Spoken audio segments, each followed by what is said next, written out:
Good evening, ladies and gentlemen, and welcome back to SimPlay Motorsport. We are here for the Pro Series this evening. Should be an absolutely fantastic night of action here at Oulton Park. The end of the week, the first week of Season 9, Season 17 in total, if you count back to the Project Cars 2 days. It's been a fantastic season. Or fantastic seasons, should I say, as we've gone through some amazing tracks, amazing cars and amazing races. But we're back. It's Pro, the start of Season 9 at Oulton Park. Sweet and sticky back in your box, which means one thing and one thing only. Good evening, Kelly Davis. Good evening, Matt, and it's great to be back. Almost feels like we haven't left, have we? It's been a really short off season, which is good. We like short off seasons because we get back to some action. And what a grid we've got tonight, Matt. It is ram-packed here at Oulton Park, isn't it? Absolutely is. It looks a stacked grid. 36 pro drivers take to the grid tonight. One driver missing. He's not able to attend tonight. And we've got even more drivers that are signed up for next week. So we could even have possibly 40 cars on the pro grid.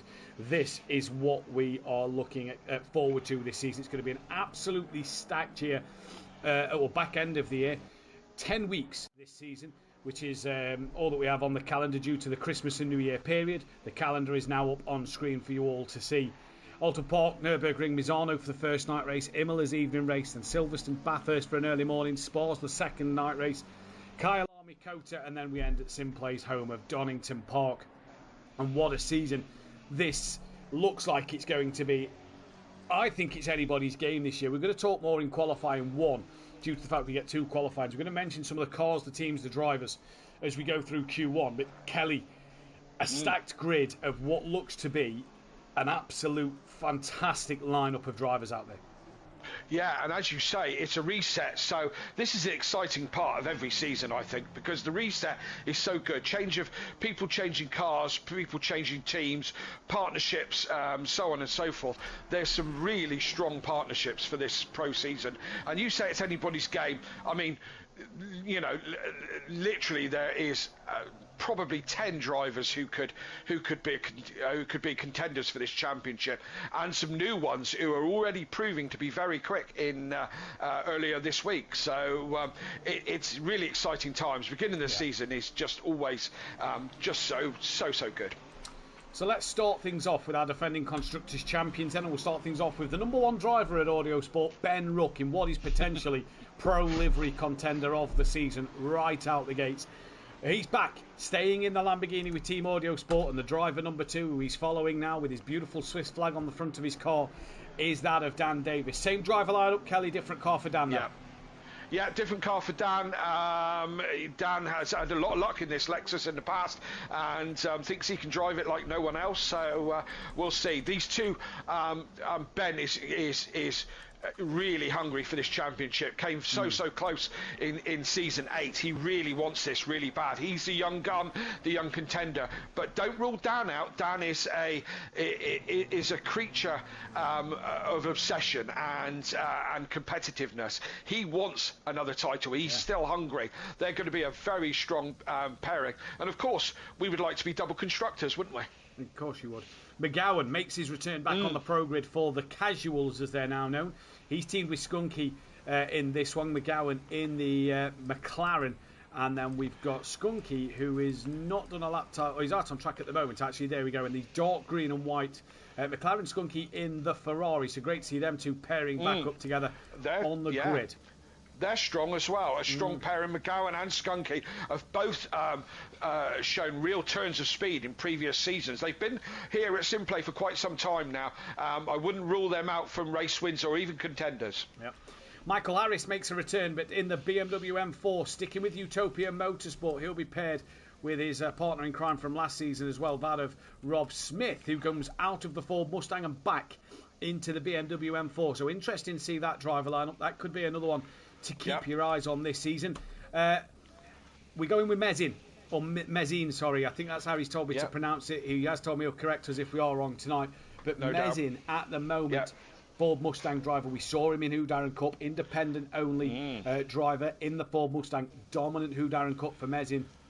there. So that's going to be one to keep our eyes on as well. Yeah, this is the wild card. I think he's shown his hand a little bit in the Who Darren Cup and won every race. Night one. Watch out for this guy. I think he's a wild card. Yeah. I don't think he's shown his hand yet. Completely different car. I don't think we've seen what he could do just yet. We've got Hibbs returning once again, staying in the Greasy Bandits car, but he's in the Honda NSX and he's being partnered by De Bont this season. No John Gooday with Hibbs this season. De Bont will be his teammate, also running in the Honda NSX.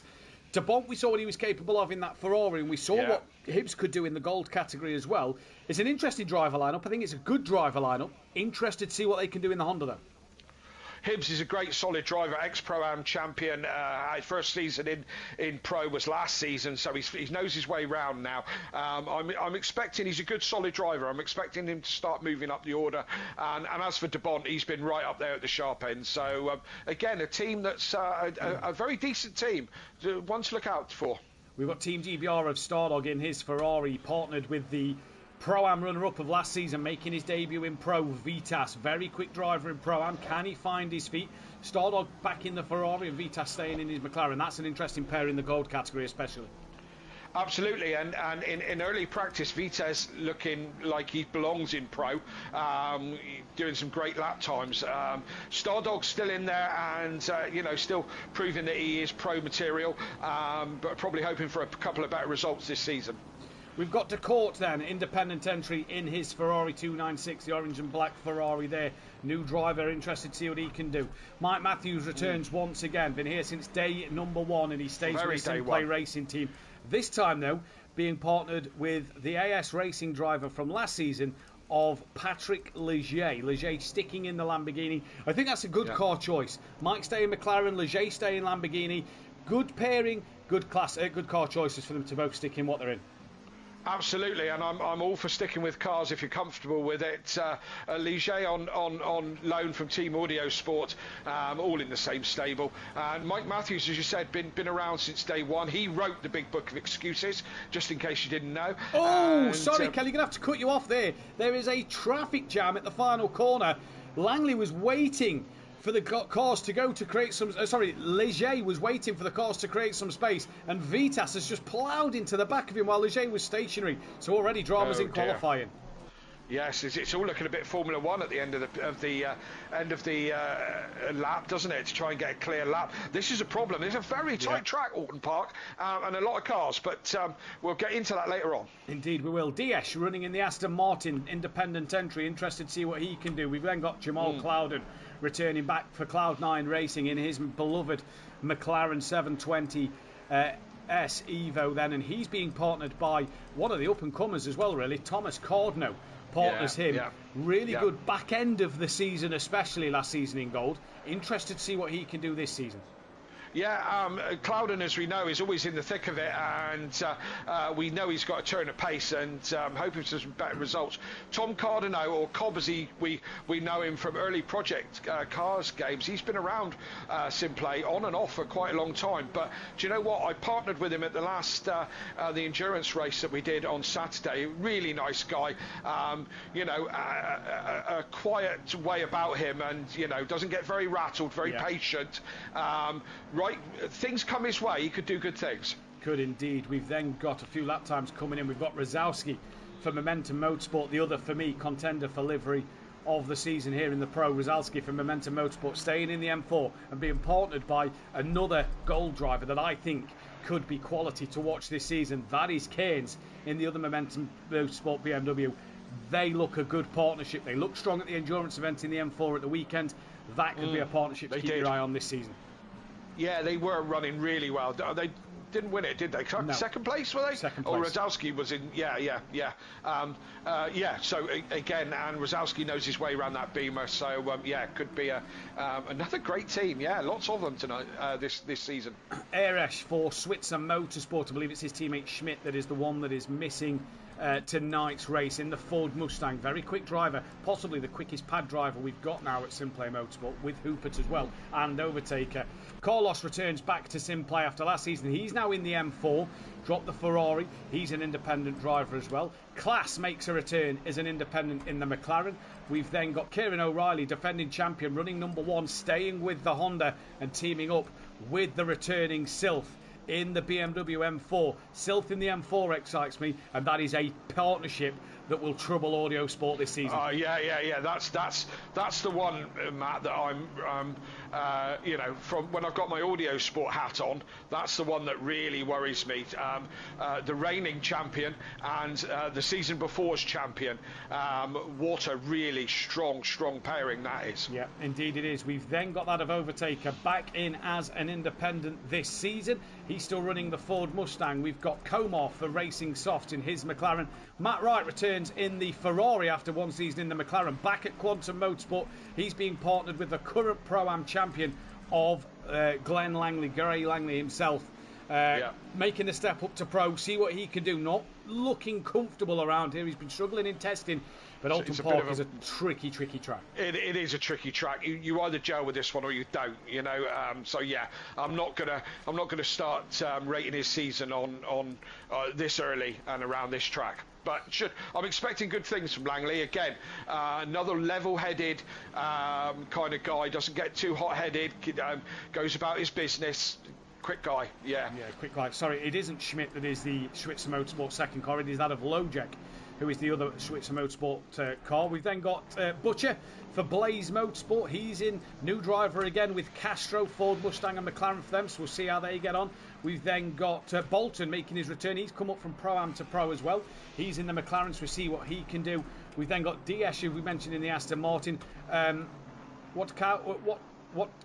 Jacob is in the 32, the number 12 Ferrari, looking nice there as an independent entry for Racing Soft.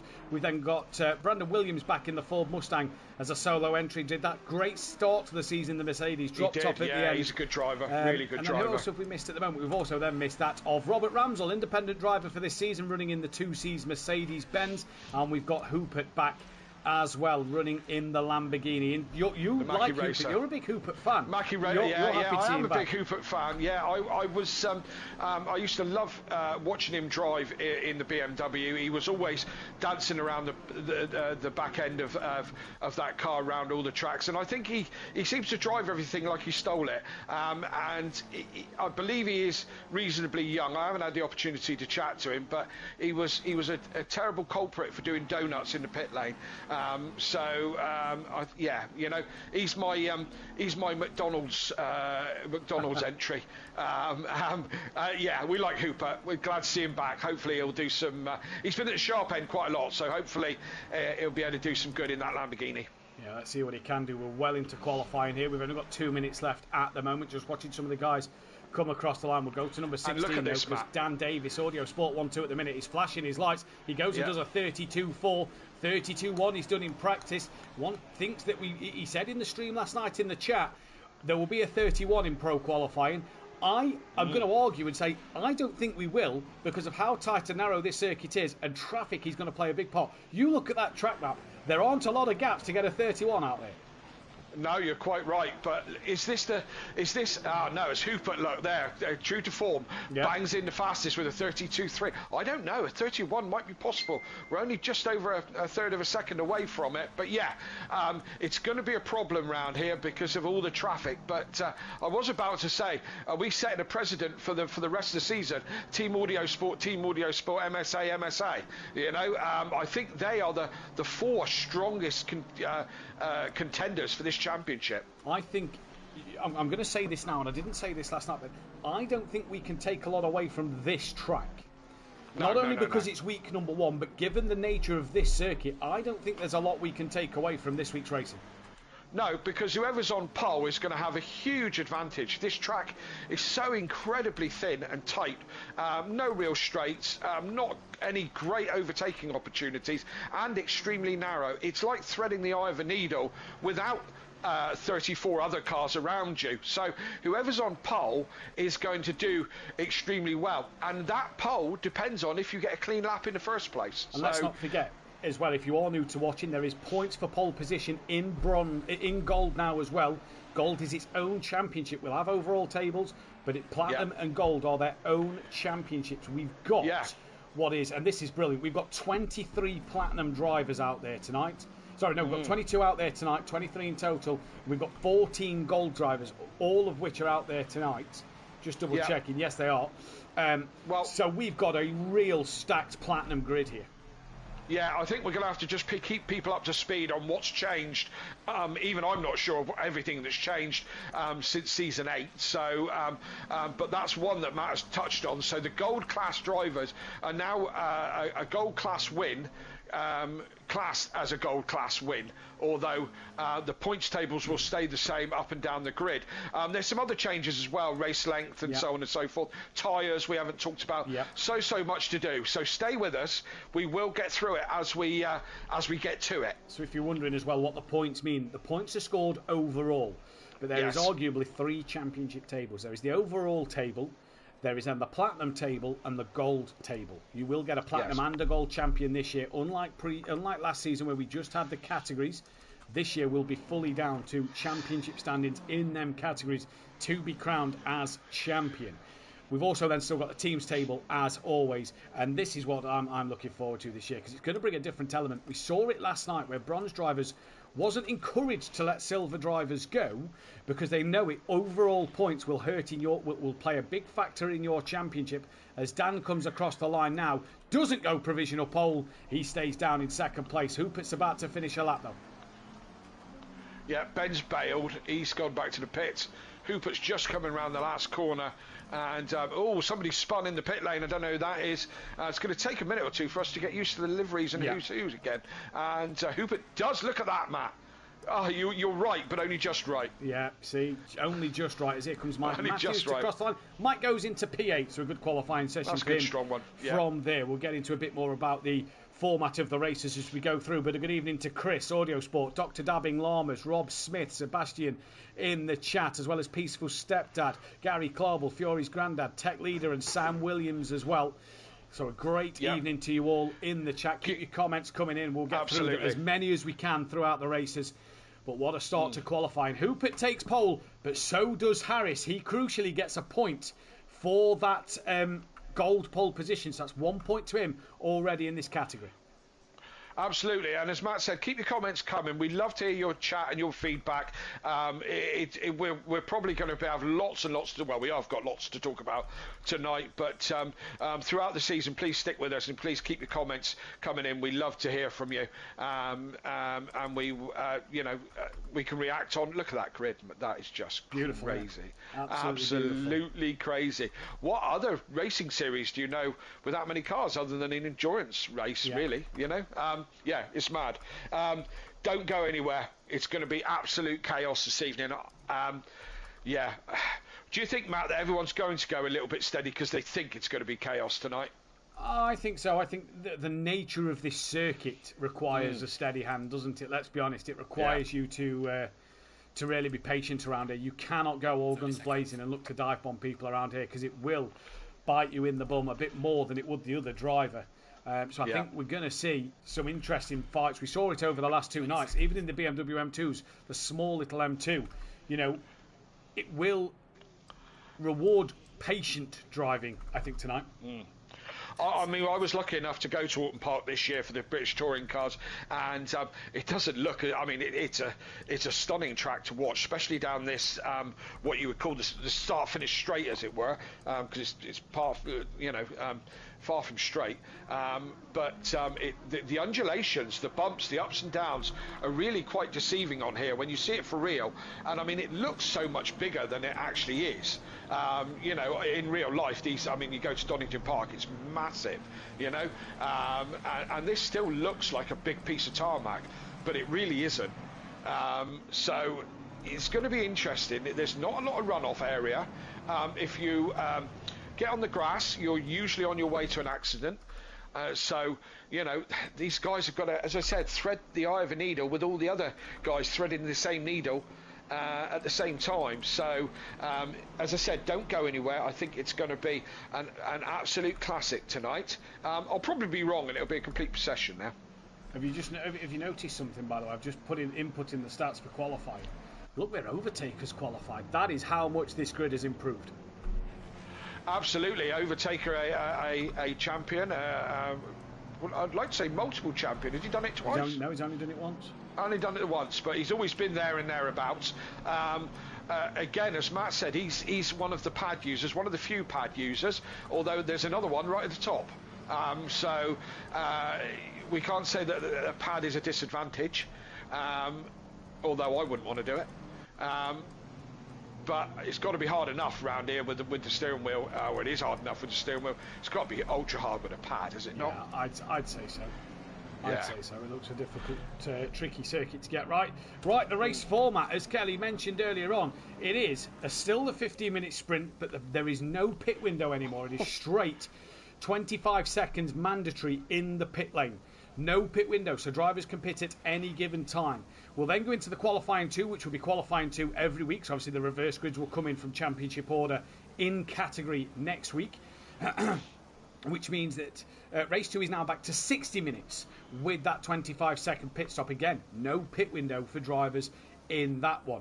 Pit strategies could be key around here because of how tight and narrow it is. It could be worth getting in out the traffic early doors. Let's wait and see what happens. Yeah, we'll see how many do that. Yeah. It means this season you'll only lose the 5 seconds for changing your tyres. Good evening to Monkey Boy, Berserker, Jimenez in the chat, Gareth Anderson, as well as Monkey. Tips in there as well, and Benedict Varga, double race winner last night. This is going to be an interesting Monkey Boy, you're one. in trouble apparently. You're in trouble with the team manager already for your escapades last night. The track has just clicked over to Optimum, I believe, and the tyre wall has already been knocked over at Knickerbrook. Best corner name in World Motorsport. Absolutely, of course. Langley never asked me why last night, so if anybody in the chat asks why, we'll try and mention it a little later on. We're not going to do it as a just as course. You tell us if you want to know, because we're about to go green in a minute. We are for race 1 of season 9 here on ACC. It's SimPlay Motorsport Pro Series to end the week at Oulton Port. We head to the Nürburgring next week. It is Hoopert from Dan Davis. What's going to happen as we go green? And we're about to here. It's green and go. Drive through for Kieran O'Reilly. So his title defence does not get off to the best start. And he's already got himself ahead of Ben Ruck. Rosowski and Ben Ruck make a bit of contact in the background there. That's Rosowski off at turn 1. Everybody else looks like they're getting through nice and clean. Rosowski coming back to the circuit. Cannot rejoin yet, though. Manages to now. There's a spinner in the background. One of the orange McLarens catches an Aston. They've been spun around at Cascades. But Hoopert's out front. Did everything he needed to do at the start of this race. Ruck coming under pressure now from that of Silf as they come through the little left-hand kilt. King, that's going to be Silf on the inside for the Shell Oils hairpin, and this could also allow that of the Ford Mustang of Mezin to come through as well, but he cannot capitalise. But Hoopert got the jump on Dan early doors. Yeah, absolutely, and a little bit of rubbing with Ben Ruck and Silf. They touched a couple of times down that straight, but no harm done. They managed to all keep it together. Ben now looking, diving one side to the other, as Silf did get in front of him. So Ben losing a place there, but O'Reilly with that drive-through penalty is, that's a real blow straight away, isn't it? He can say goodbye to this race. You can say goodbye to this race as Rob Smith lets Rob Ramsell go. Well, just noticed there was a yellow flag down at the chicane, but it is Hoopert from Dan from O'Reilly, but we're expecting him into the pits as soon as possible. Then it's Silf, Ben Ruck, Mezin from Mike Matthews with Skunky, Komar, Lojek, Harris, Eresh, Clouden down to 13th with Williams, Carlos, Vitas, overtakers up to 17th place. Then McGowan with Cordno, Matt Wright, Jacob then in 21st with DeBont, Rosowski, Castro, Class, Cairns, Hibbs, Bolton, Ledger, who's going side by side. We've got several drivers making early pit stops here to end the first lap. Absolutely. I wondered if O'Reilly would do a few laps before he had to do his drive-through, being that there might be incidents and field spread. But he went straight away, and as you say, a few people have jumped in straight away. Mezin is one of them. He's gone straight in and pulled the trigger straight away. So the top 4 now. Mike Matthews just trying to stay in touch. He's moved up to platinum now as a platinum driver. Yes. Yep. Him, Matt Wright. And Leger all moved up to platinum. Absolutely. So Mike Matthews is now a platinum driver, just trying to hang on to the back of these top 4. The top 4 in very close comfort. As Silth has a moment in the chicane just before Knickerbrook.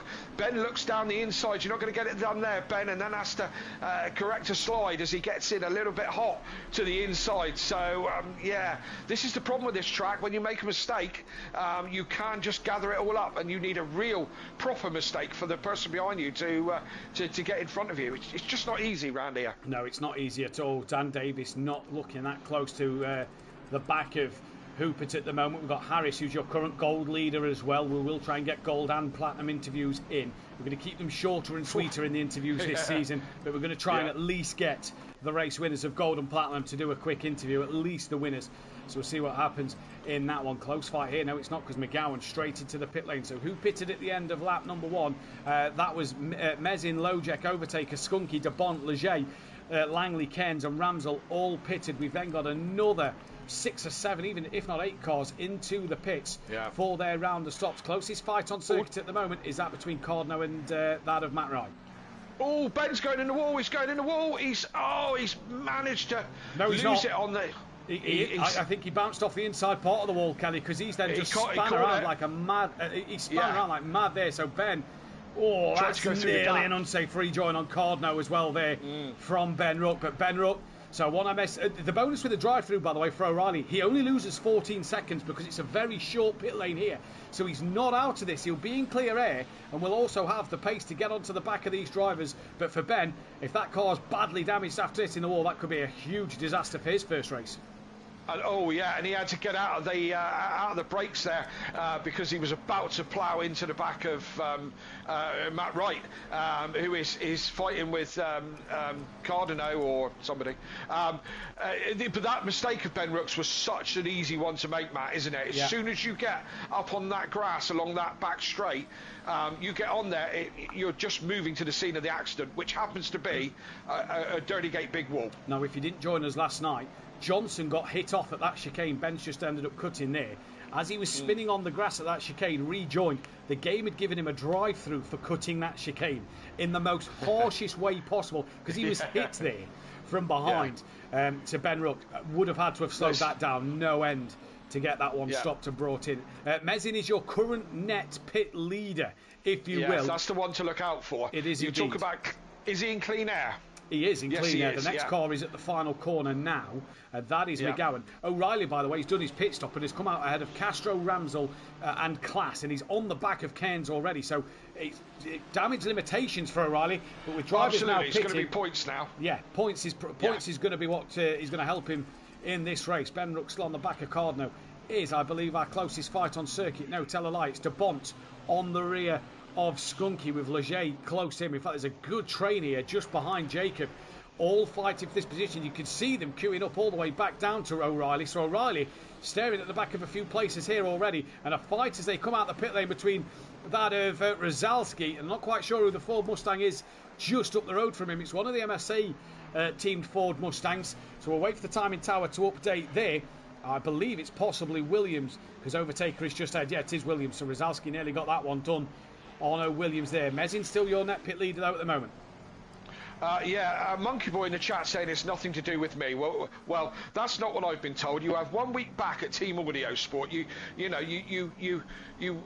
went on and on and on about getting back in this team. You're 1 week back and you're already standing in the corner with your hands on your head, in the doghouse straight away. If you wonder what I'm talking about, go back and watch last night's Pro-Am race. Not now, of course. Do it when some other time, as the hundreds of other brilliant races that are on the SimPlay channel. Back to the race.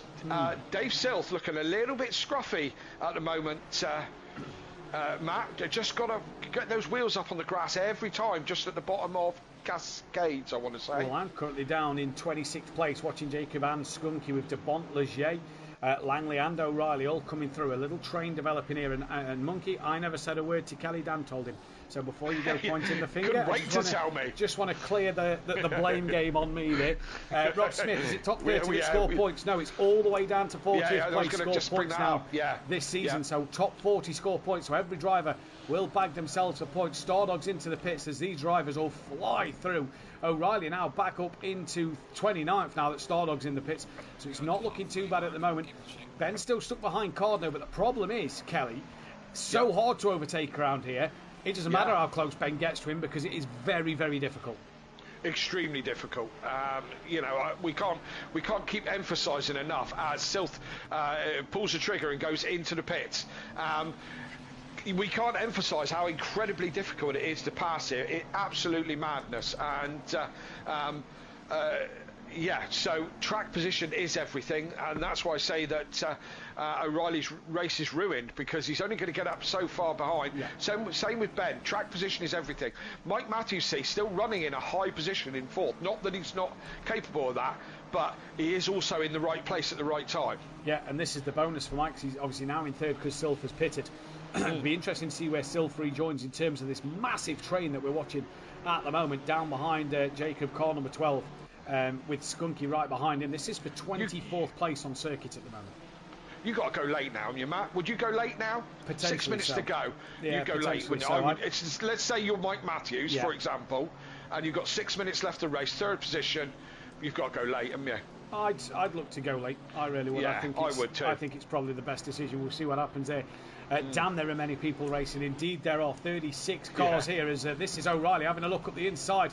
On that of Langley, through the inside they go. Pro champion versus Pro-Am champion. Bit of a tap on Langley's car. All manages to stay as they was, and I believe that was Bolton who's just come out on circuit ahead of them. Although Langley looks up the inside at Cascades. That is a bold move. You don't see many overtakes at Cascades, and Langley nearly got it done. But look at the trainer cars.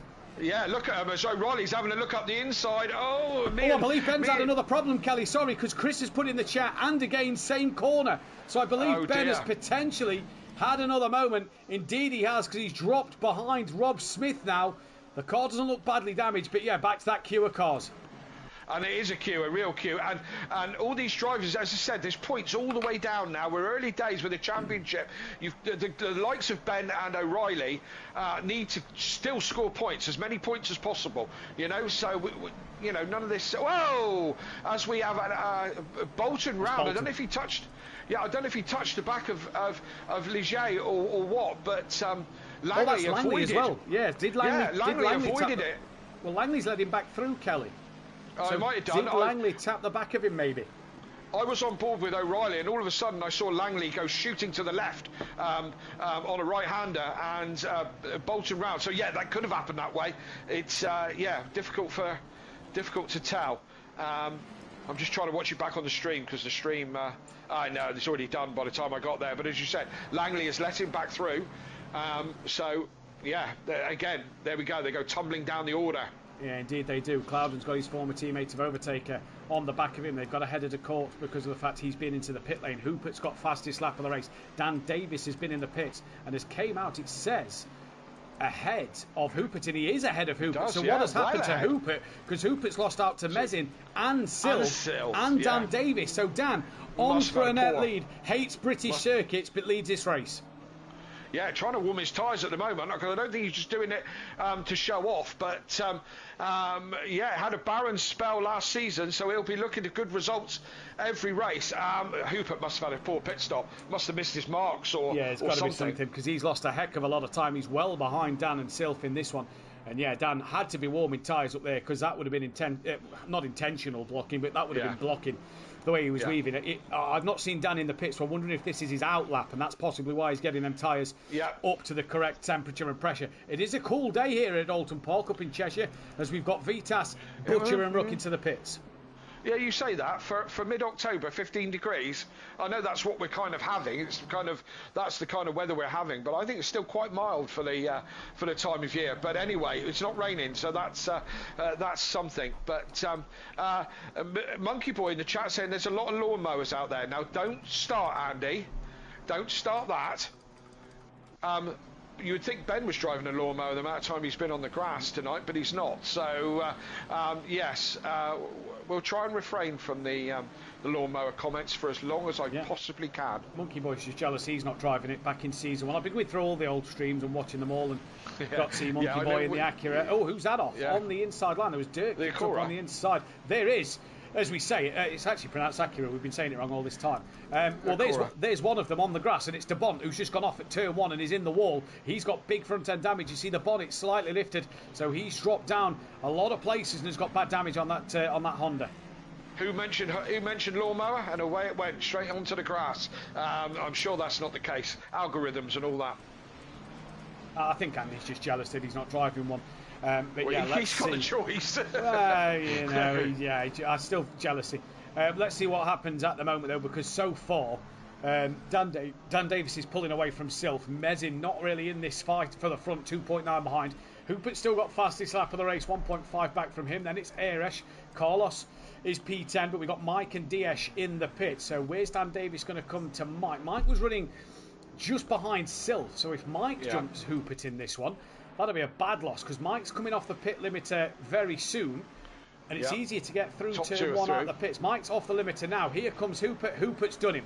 So Mike will be back behind Hoopert now. Still a strong start for Mike. He's been struggling. I think Mike will be. Yeah, I think if Mike gets to the end with only a minute and a half to go, I think he'll be very pleased with this result, personally. I think he should be, you know. Indeed, closest fight on track at the moment is this one down here. It's Jacob O'Reilly and then Rosowski in the background. Rosowski's not had a great start to his season either, down in 22nd at the moment before everything's updated and everybody's done their stops, and O'Reilly's off at Cascades. Did he get a tap? I'm not sure, but the rear's gone round. There's an Aston Martin off as O'Reilly tries to rejoin the Aston Martins on the grass. They've came together as well.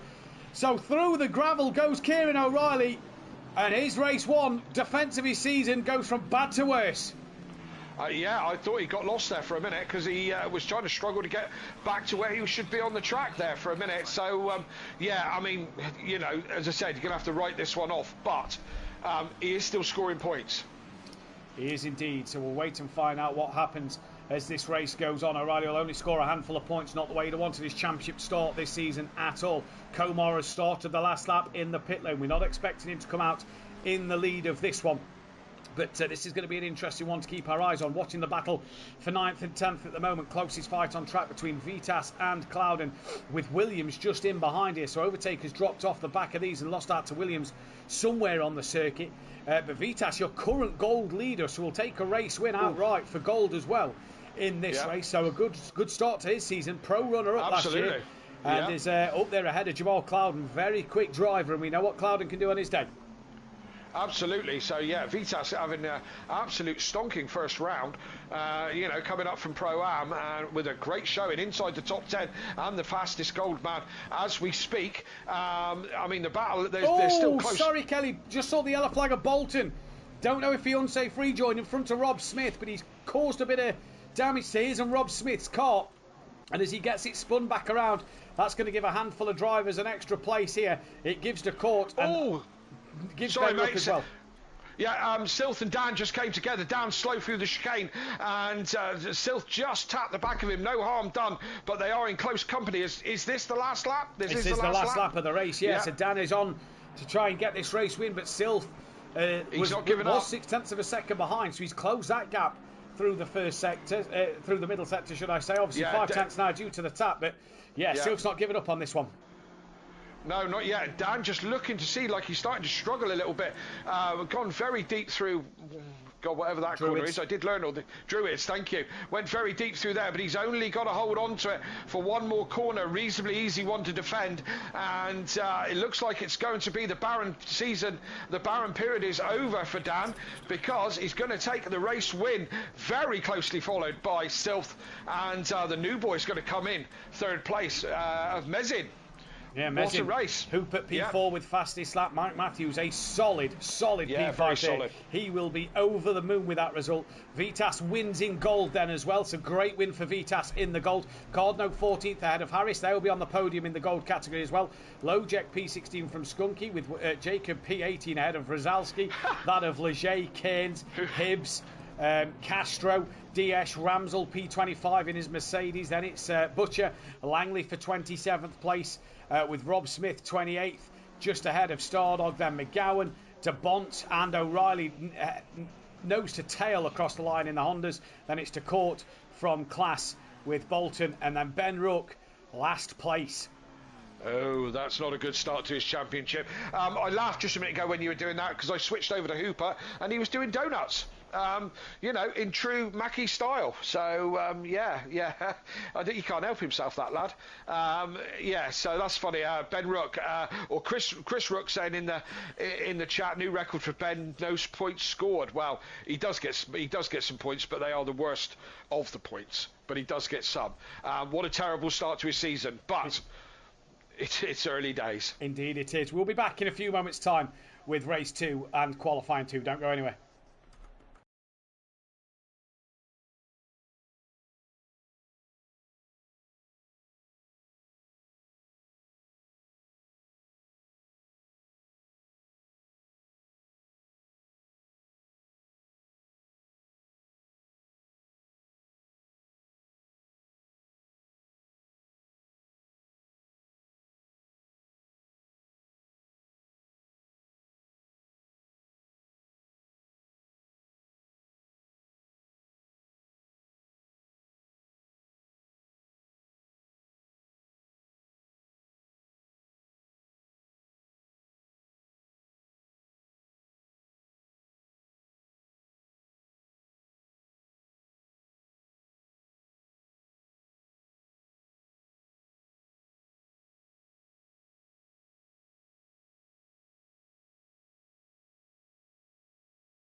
Ladies and gentlemen, as we enter qualifying 2, which will obviously become the solo qualifying come next week when we go to the reverse grids. We'll give you the championship standings. Not going to give you the overall because obviously that'll be race results.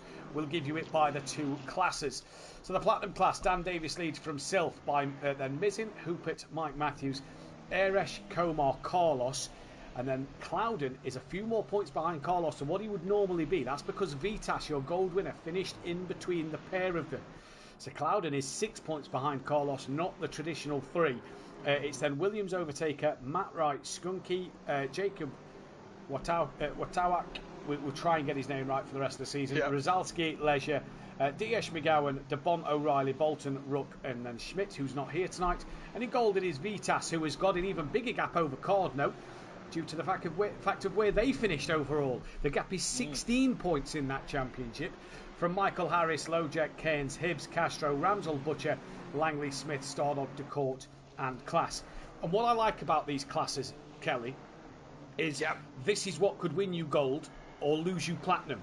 The difference now, the fact that it is overall points, it really could win or lose you a championship here by who you finish around in the other categories. Yeah, you have a really strong result in your category. So the gold category has a really strong result, as exactly we saw with Vitas. Do you know what I mean? A really good strong result put him 16 points ahead. After the first race, that's incredible. And in the Constructors' Championship, it's Schwitzer Racing who lead from SimPlay Racing in 5th place, so a strong showing from them too. Racing Softs are P3 from Cloud9 Racing. Team Audio Sport are 5th, with MSA 6th. Team GBR, Quantum Motorsport, Momentum Motorsport, Utopia Motorsport, The Casuals, Blaze Motorsport, and Greasy Bandits Racing at the bottom of the pack. As Dan Davis of 32.8 on his opening lap and is about to find the traffic of DeBont. The problem is he can't flash DeBont to get out of his way because DeBont's just started his first flyer. This is going to be the problem, and all the cars on track bar number 4, whoever that is. He's the only one. He's the only one not on track at the moment. That's a lot of cars around here, an awful lot. So getting a gap is going to be absolute key. I'm on board with Hoopert right at the moment. He's on his first flyer, and he has got a little bit of gap in front of him. So he's got a little bit of space to Patrick Leger, and hopefully he can make good of it. It's finding that gap is going to be so important. And track position's everything. You look at the gaps around here, Kelly. There isn't a big enough gap to really feed into to get a good lap time in, is there? It's so tight around here. Absolutely so tight. And you want to make sure that every lap's going to count. Yeah, indeed you do. Good evening to the Send It Sim Racing boys in the chat as well. Hope you're well. And, good evening, good evening. What a start to the season this is going to be. Sorry, I said Dan was on an invalid lap. It's O'Reilly that's number 1. Danny's number 16. Right. So O'Reilly's going to come and do his first flyer. Does it as he's crossed the line already. So is Dan trying to pick up car 77. That is Overtaker, who's got his former teammate of Clouden just behind him. And where does Overtaker go? Not the strongest of qualifying from Overtaker in the first race. He'll want to do better than that at the moment. 20th place he started. But he has got a bit of clear air in front of him. And it's changed at the top. Rozalski has gone quickest himself. Hoopert now goes quickest with a 32.2 from Rozalski, from Sylph, from Dan, from Clouden in the top 5 at the moment as well. But already you get to 3rd and there's half a second in it. So lots of time to be found round here. We saw a 32.0 in the first quali. Will we see a 31? I'm with you on this one, Matt. It's going to be extremely difficult. I just can't see where somebody's going to pluck a 31 from in this session. It's just so tight and like we said, not a lot of gaps out there at all. Eresh looks like he could be starting from the back of the grid, but we are still got 9 minutes left to qualifying to go, so we'll see what they can do in this one. The 941 of Stardog's about to finish a lap time here before the number 2 of Mezin is going to come and finish his next lap, and he's got Vitas, your gold winner, behind him as well. So Mezin completes his lap. Vitas comes across the line, and Vitas goes P4. What a lap from the gold driver. Yeah, he's some boy, isn't he? He's showing his class. I think possibly one of the ones in the best position could be Skunky, 302. He's probably got one of the biggest gaps in front of him as car number 12, whoever that is. 12 is Jacob. Yep. So they've got big gaps in front of them. As 4-4-1 now. Sorry, Hoopert's just got past car number 12, and Hoopert's going to go to the pit, so he's not going to do another lap. I was going to say Hoopert was in a lovely position to get a lap time on the board, but he's gone to the pit. Dan goes second. He does indeed. Here goes second. He now goes second. Goes second, yeah. Stamping a statement on this qualifying session. It looks like Hooper has... no, he hasn't given it up yet. He's still got 8 minutes. Surely he hasn't... he ain't set back unless he thinks that's the best he can do. He done better in his first qualifying, so we know there's 3/10 there. Ben Rook, as I said, jumps up into second. He wants to make amends for that first poor race. Dan Davis in third. Mezin in fourth. This guy come from nowhere. He's going to be, as I said, the wild card at the beginning of the show. And Vitas, he's really flying, isn't he? Yeah, it looks good at the moment. We saw Kieran Argent put it on pole, which was very unexpected last night. So are we in for another one of them tonight? And the tyres, Kelly, 8 tyres for this week. We dropped to 7 tyres next week due to the reverse grid. If you've gone through a few sets of tyres in practice, which they may not have tonight because we had to do a quick server reset with only 15 minutes practice left. So if you had gone through a few sets of tyres, that would have been crucial as to what you do in qualifying. We didn't see many people put a fresh set of boots on last night in the second qualifying. So that could be crucial going forward into next week's qualifying session for race 2. Absolutely, and what we also haven't actually said about is that the feature race is 10 minutes shorter than it was. So you and me both believe that 7 sets is more than enough, isn't it? Yeah, I think so. I think we were saying 6 last season, me and you. Yeah, I think you could do it on 4 if you needed to. I do. Without the second qualifying, I reckon you could do it on 4. 1 practice set, 1 qualifying set, 1 sprint set, 1 race set. Yeah. Oh, let's see what happens. You know me, I don't change tyres. I'm still running the same tyres from 3 seasons ago. Yeah, and they've just done a 6-hour race. Exactly. yeah. So maybe they are a bit second-hand now. Bolton comes across the line, only improves up to P number 12. Then it's the 302, that of Skunky, who's currently 25th. Comes across the line now, shoots himself up, propels himself 10th. Up into P10. So a heck of a lap that there from Skunky. Where's the 99? I believe that is... the 199 of DeCourt it was coming across the line. He moves up to 26th. A few improvements just behind as well. Let's try and find car number 4 of Eresh, who is now on circuit, so he's getting a lap in Leger. Down in 34th at the moment, so not a great qualifying from him. Matt Wright's about to set a lap time before the 999 of De Bont. What does Matt Wright do? Currently 24th, stays 24th. What about De Bont? He goes up into P3. So a good lap there from him. And look at that, half a second separating the top 14 drivers. Yeah. Kelly, it's a second to Ramsell in 25th. Wow. I mean, it's a short lap round here, yes. Yeah. Gareth, the feature race is 60 minutes long. That's madness. So if you're going around thinking, I'm only gaining a... Yes, that's right. Gaining a 10. Yeah, if you're going around thinking, I've only got 2/10 in this, 2/10 could make a hell of a difference. A 1/10 or 2/10 could do you so much good. And losing that 2/10 could be a readjustment, understeer, oversteer, any of that gone, and that tumbles you down further down the order. Really could. Yes, indeed. Keep your comments coming.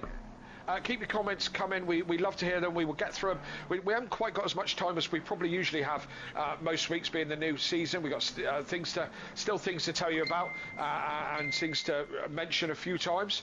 The changes in the racing. As I say, we're down to a 60-minute, got less tyres, so on and so forth. So bear with us, but please keep the chat coming. We do love to hear from you. We do love to know that you're out there, and it makes us feel wanted. Kelly, look at the top 3. The top 3 are separated by under a 1/10. That is crazy. It is, and there's still more time out there, Matt, for sure. Provided you get yourself in the right spot, indeed there is. Exactly. 54 of Diaz.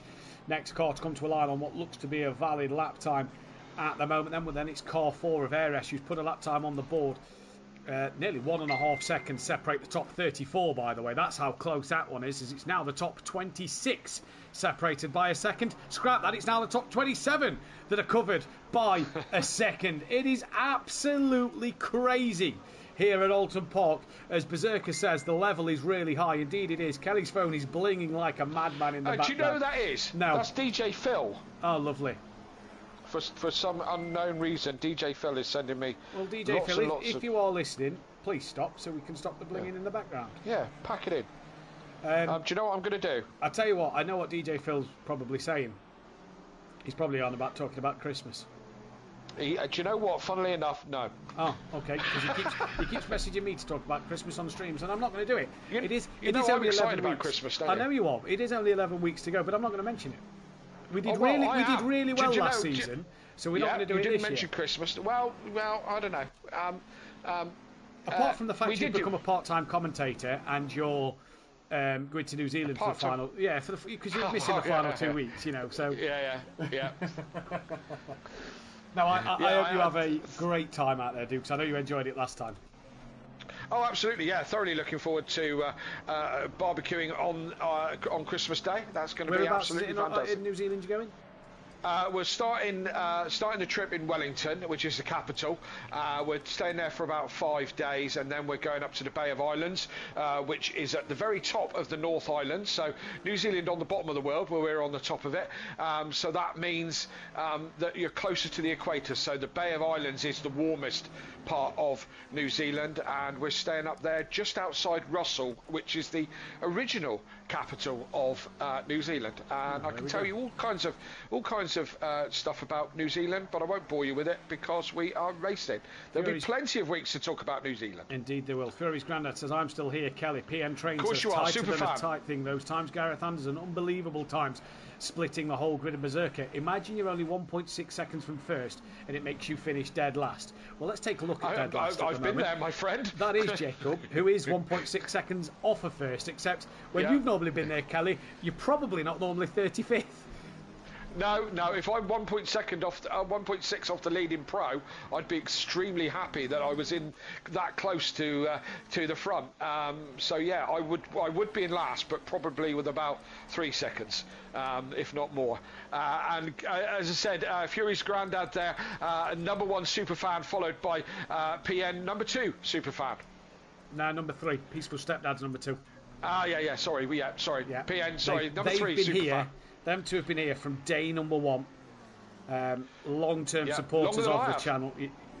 No, I don't think. No, I think Tony coming around a similar time as yourself. Right, Peaceful Stepdad's been here since day number 1, though. He's been a long-term supporter of the chat. What a guy.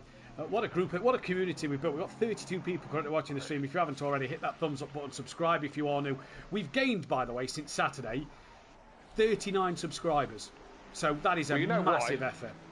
You know why? Sticky in your box. Yeah, absolutely. Damn right. Where else would you want to be on a Thursday evening?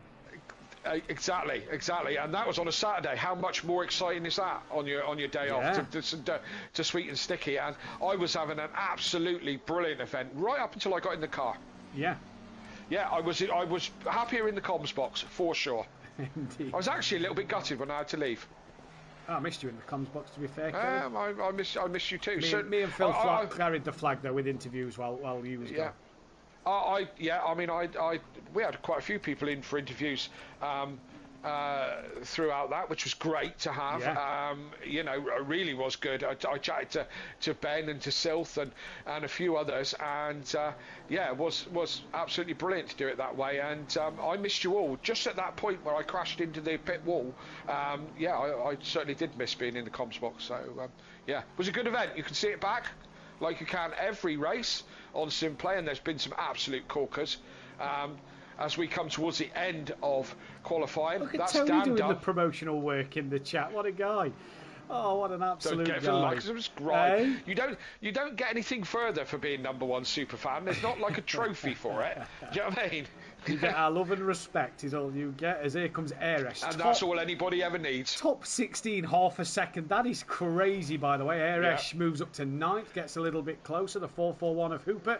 Last chance for a 31. Goes very, very close, but doesn't get it across the line. Clouder moves up to 4th at the very death. Rosowski doesn't do anything. I think that was Butcher who's just moved up into 18th place. We've got the 111 coming to the line. That is that of Comer, who goes up into P11 at the very end. Who is car number 25? That is Lojek. At the moment, he crosses the line and goes P30. 1 second separated the top 25 at the end of that session. What a session that is. Do you know what I think will be disappointed with that? Not the qualifying they had in race 1. Mike Matthews down in 22nd. Yeah, absolutely. Didn't manage to put it together. Dan's qualified not so good on that one as well. Your first champion pops up in number 6, followed by 7th place O'Reilly as another champion, Silth in 12th, and Overtaker way down as well. They're champions, all champions. But do you know what? I'm going to pop down to Ladbrokes and have a sneaky bet. Other betting people are available, and have a sneaky bet on Hooper for the championship. Did I say that out loud? No. What did I say? Ben Rook for the championship, Team Audio Sport. In all seriousness, though, do you think Hooper? I don't know. He's had the minerals before to be right at the front.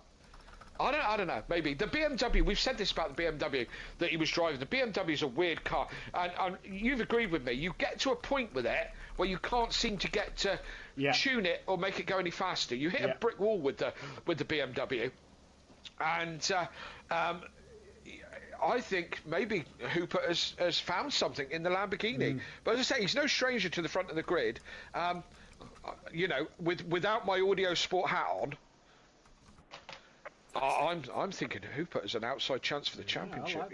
I like that. Just look at that grid, by the way. Look at them cars. I know, it's crazy, isn't it? Oh my God, this is on the rear wing of Hooper. Just looking back, they're all dipping down under the Oulton Park Bridge. They're all starting on the dip. I mean, some of them back. Some of them are so far back they're in Donington Park. Yeah, indeed they are. Rob Smith is missing Dragon's Den and Taskmaster to listen to you two. Well, that's because we're better. Because we're better, yes. That's Wellington Jimenez who says he's listening while driving back from university because we're better than university. A lovely light for this crazy split. Wow, you crashed, says Monkey Boy. Surely not. You know it's not like me to crash. No. It's not my. It's not actually. Not like it's like Monkey Boy to hit his teammate. But and he did. Well, there you go. Yeah. And not round the track that I know quite so well, and was so good round in previous. It's really quite embarrassing. Actually, quite embarrassing. I almost threw my steering wheel away on Saturday. Monkey Boy's a big Honda Team Dynamics Mathew fan. What track are we at? That one. Yeah, of course. Park? Yes. What am I talking about? Yeah. What did I nearly say on commentary last night? I restrained myself. I bet you did. I bet I bet that was a head and heart moment for you, wasn't it? Your head wanted to say that fact, that motorsport fact that you knew so well, and we all know so well. But your heart didn't want to diss the Hondas and the Team Dynamics, did they? That's what it was. It wasn't about not laying into them two. It was about not disrespecting Team Dynamics and the Hondas. Yeah. It was about your loyalty, wasn't it? It was about your faith. Yeah. Keynes has missed the start. He's back into the pit lane, so Keynes has missed the start from where he is on the grid. I was just about to say, I was just about to finish that with how incredibly sad you are, but no. I am incredibly sad. Yeah. I've just thought I've not inputted the qualifying two. Who took the gold pole position there, by the way? I think it was Vitas. Indeed it was. It was Vitas who took the gold pole position. Of course it was. Yes, of course it was. He was so high up. Yeah. So good start from Vitas. And again, gold champion. Early days, I know. We're not even into the second race, but gold champion, Vitas. While he's mixing it up there, Kelly, this is exactly what he needs to do to outscore the other gold drivers by a big margin. Absolutely, and maybe I'm just talking rhubarb tonight. We're at Oulton Park. Oulton Park is a unique place by its nature. Maybe I'm just talking complete rhubarb. We're at Nürburgring next week, aren't we? And that's a more traditional GP circuit, current GP circuit. Maybe that there's overtaking opportunities. Big track, runoff areas, so on and so forth. Let's see next week, but. Yeah. Well, we'll see.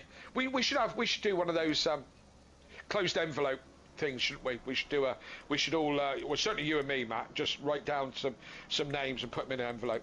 Yeah. See what happens at the end of the season. Yeah, that could be an interesting one. To see what we selected and then what we thought as the season went on. That could be an interesting one to go back to. I'm going to try and get the qualifying results as inputted as I can. Now I'm not, because I've pressed back on the just spare a thought, everyone, for poor old Matt, because he has to type all these things in. All these 35 drivers, he has to type all these results in, and he only does that one finger at a time typing thing. Do you know what I mean? He's not, He's not fluid with this at all. Oh no, I've got this. Either way, we're about to get underway for race 2. We'll try and get the grid stats put on at the very end, but we're about to get underway for race 2. It is Hooper's alongside that then, and it's a drive-through for car 77. That is Overtaker, who's got a drive-through. Already a good start for Hooper coming into turn 1. It's a little slow for Mesin. That's put Clouden on the back foot against De Bont. De Bont's going to now try and attack Mesin round the outside of Cascades. This will be a brave move from the Honda driver. Mesin keeps it on the inside line. Round the outside of Cascades they go, and there, in typical fashion, the Honda loses out. It puts him on the back foot a little bit, because this is going to give Clouden a run down to the little left-hand kink, which De Bont has come across to cover off, and Clouden can do nothing about that one, and stays there as though De Bont goes off at the little kink. This is going to be into the wall, surely. No, it's not. He manages to stop it in time, but look at how long he's going to have to wait for as everybody flies through the first sector. Dan got ahead of Ben, who dropped behind him. Then it's O'Reilly, Eresh from Sylph, who's up to 10th. Vitas lost out to 11th place. Then it's Comar. They're obviously all going to gain a place with De Bont going off. Skunky, Cardno at the minute. It's all started to be a nice little race. Everybody away cleanly there. Absolutely, and not too much carnage at all there. Everyone away cleanly. Just De Bont with it's dropped him way down the order, but no real harm done. He managed to get it stopped before he ploughed it into the wall, and you have one serious accident if you hit that hard enough, believe you me. So yeah, all's well at the moment, but it's Hooper who's converted that pole into nearly a second lead already.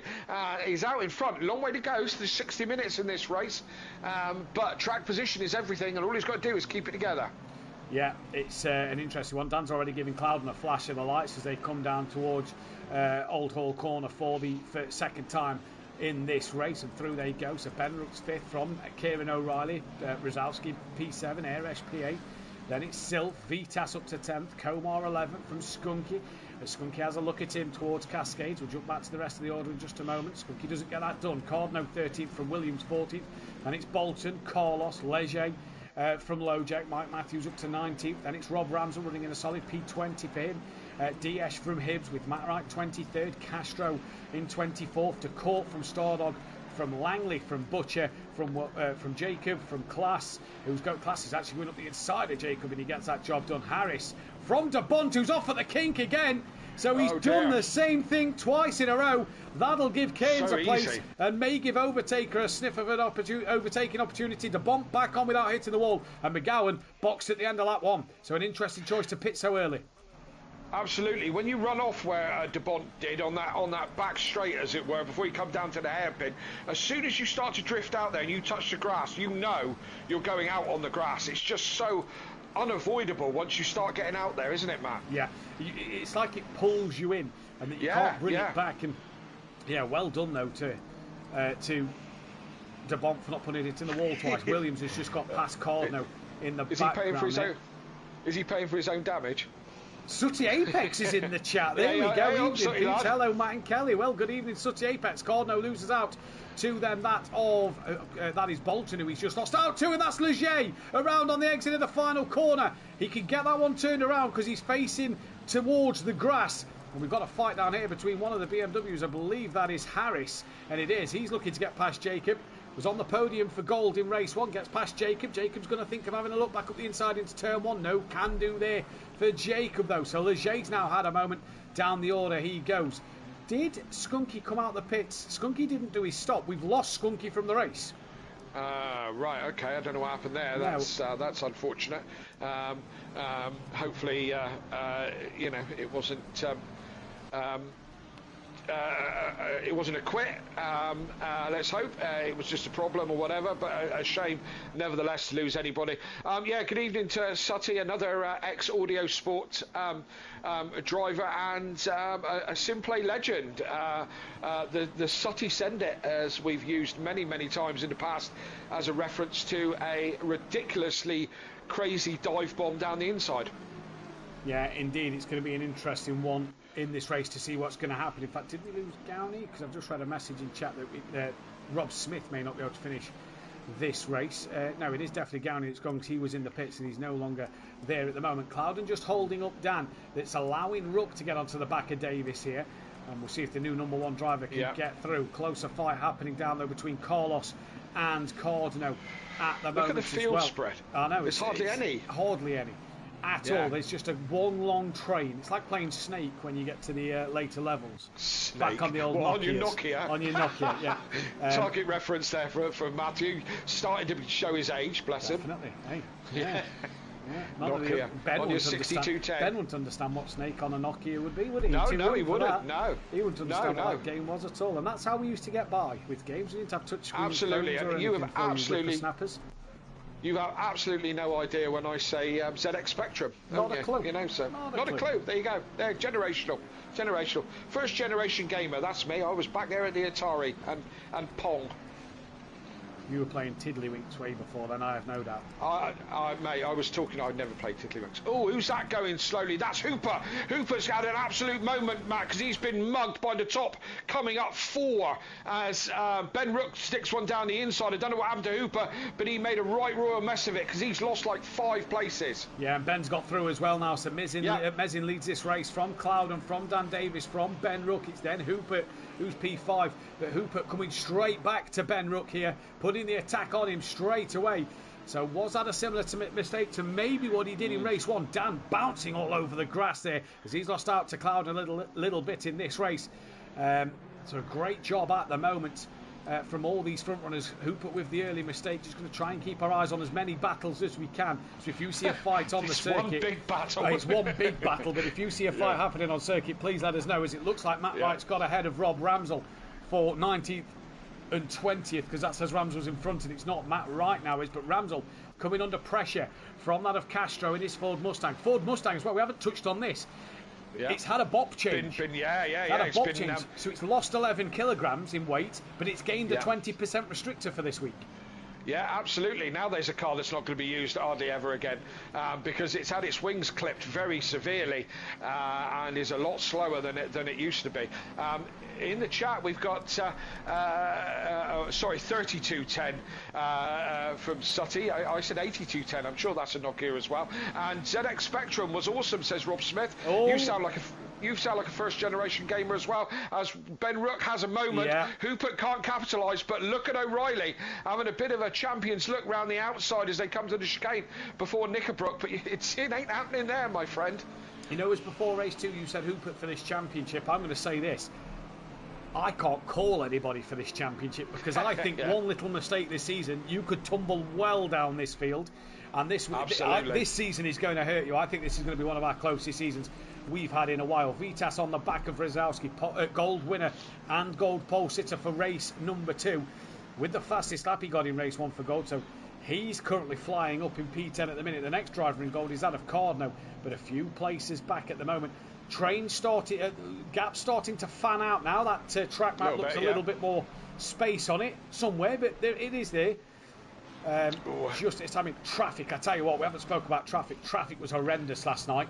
Benny Varga tried to put his BMW like the eye of a needle through 4 cars coming through Knickerbrook. Who rudely, nobody still asked why it's called Knickerbrook. Nobody's asked, have they? We've told that story so many times that just everyone's like, well, you know why it's called Knickerbrook. Yeah, shut up and say something interesting. And I tell you what is in the pits.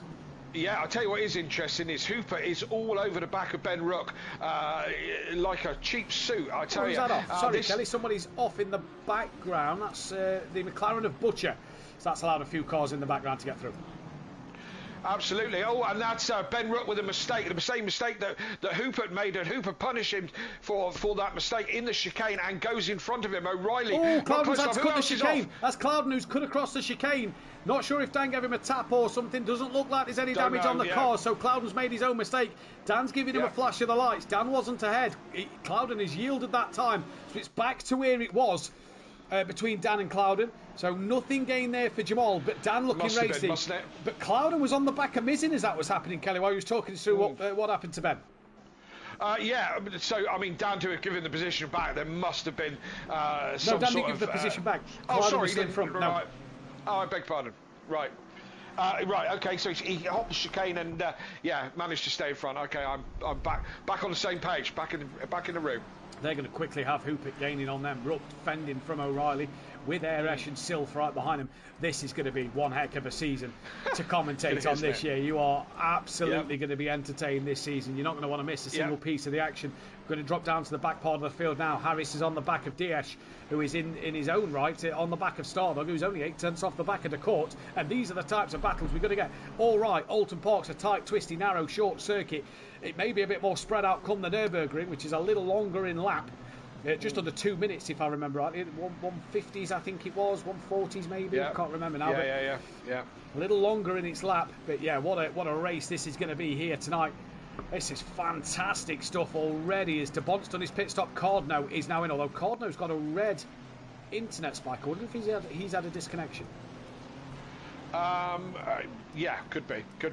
I mean, the top 4, top 5, top 6, top 7 are still really, really close company. The leader is not getting away.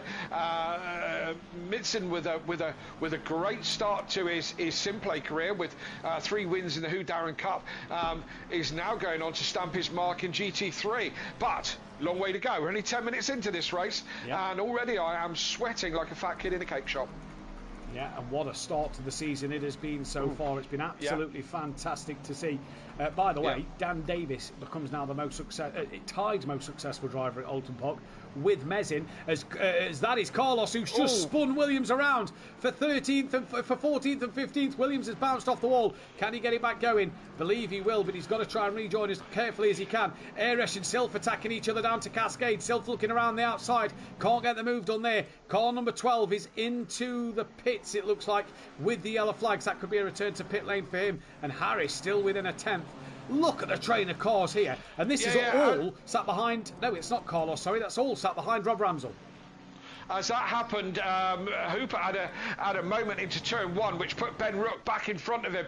Now they're going for it tooth and nail for that position, as Dan Davis is still all over the back of Clouden. Clouden's sucking up the pressure like an absolute pro that he is. Yeah, he's so easy to defend around here, so Clouden won't be bothered by Dan Davis on the back of him. And Dan made a little mistake there through the chicane, because look, Ben Rook is right on the back of Davis now. I think it might have been Clouden who was a bit squirrely, and Dan had nowhere to go because they both just cruised up to the back of this pair. So Clouden just turned into the cork in the bottle here of these top runners, and Hooper with a look round the outside and tries to send it, but Ben Rook stays to the inside, got that one covered. Hooper with a good run out of the last corner, but I don't think he's going to make it stick anywhere soon. We go in all the classic game chat now. Commodore 64, Spectrum 48K. I love all these first generation gamers.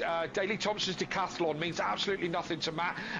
Left, right, and you break the joystick. You used to buy Atari joysticks because they were harder to play decathlon because they didn't get sorry, smashed Kelly up. Dan's got a run coming into the little left-hand kink on the inside of Jamal Clouden. Clouden's going to hold it strong around the outside, just clips the grass, manages to keep it on the circuit, and will defend the inside line. Hooper's looking at Ben looking up the inside of Dan. All happening here at Oulton Park, and somehow Clouden round the outside of the kink held on to it.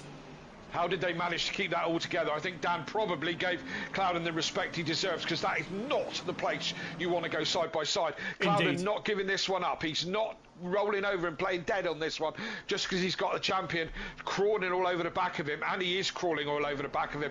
And my God, I don't know how much curve Dan took there, but there was plenty of it in that Lexus. And Hooper here is desperate to make the positions as well. So. Sorry, Kelly. So look back from Clouden. Look at the train, because O'Reilly, Eresh, Silf, Rosowski, Vitas, Comor, and Skunky, they're all coming. Hooper's through. Ben gone wide. Hooper's through. He's now going to have to defend from O'Reilly, but I think he'll have O'Reilly covered off on this one. But a mistake from Ben. The pressure he cracked from Hooper. Hooper is immediately onto the back of Dan Davis, and again all over him as he continues to attack Clouden. And and we've got 30-odd other cars in this race. This could be exactly what Dan Davis needed in this race. We've lost another driver from this race. Just trying to work out who that is. It is Diaz, who we have lost from this race as well. So he's retired from this one. It looks like I can't see car 54 out there. Yeah. No, he is. No, sorry, Diaz is still there. Apologies. I've got the wrong screen on. Let me just change that one over, because we are down to 33 drivers. Cardno is back in. So I'm not sure who we have lost, but we're down to 33 from 35. I was just laughing at Gareth Anderson in the chat, talking about the noise it made. You're talking about the loading noise, that all the games had to load, and they took like 10 minutes to load a game, and then you get to the end of it, it said failed, and you'd have to start all over again. Not like this modern world that we live in, and they load in seconds. It took just absolutely forever to load a game, and as I said, a failure would just drive you mental. I know exactly what you're talking about. Lovely to see all these first-generation gamers. Yeah. If you say so. I do, mate. I do. I pity you guys. I really do. De Bont. It's De Bont we've lost. De Bont is the driver that has retired. Yeah, he's had a. Again, I hope that's not a rage quit because he was having such a dismal start to the race. Let's hope not. Well, that could be 2 qualifying bans already coming for the Nürburgring. That could be. We don't need all that. There's still points to be had, and they could be valuable at the end of the season. Not saying that he has rage quit, but if he has, I envy you. Sorry, I don't envy you. I pity you guys who didn't live through the first generation of gaming and Spectrums and all the hassle that went with it, and where we are now, and all the previous PlayStations and Mega Drives and SNES and home computers and Amstrads and all the rest of it.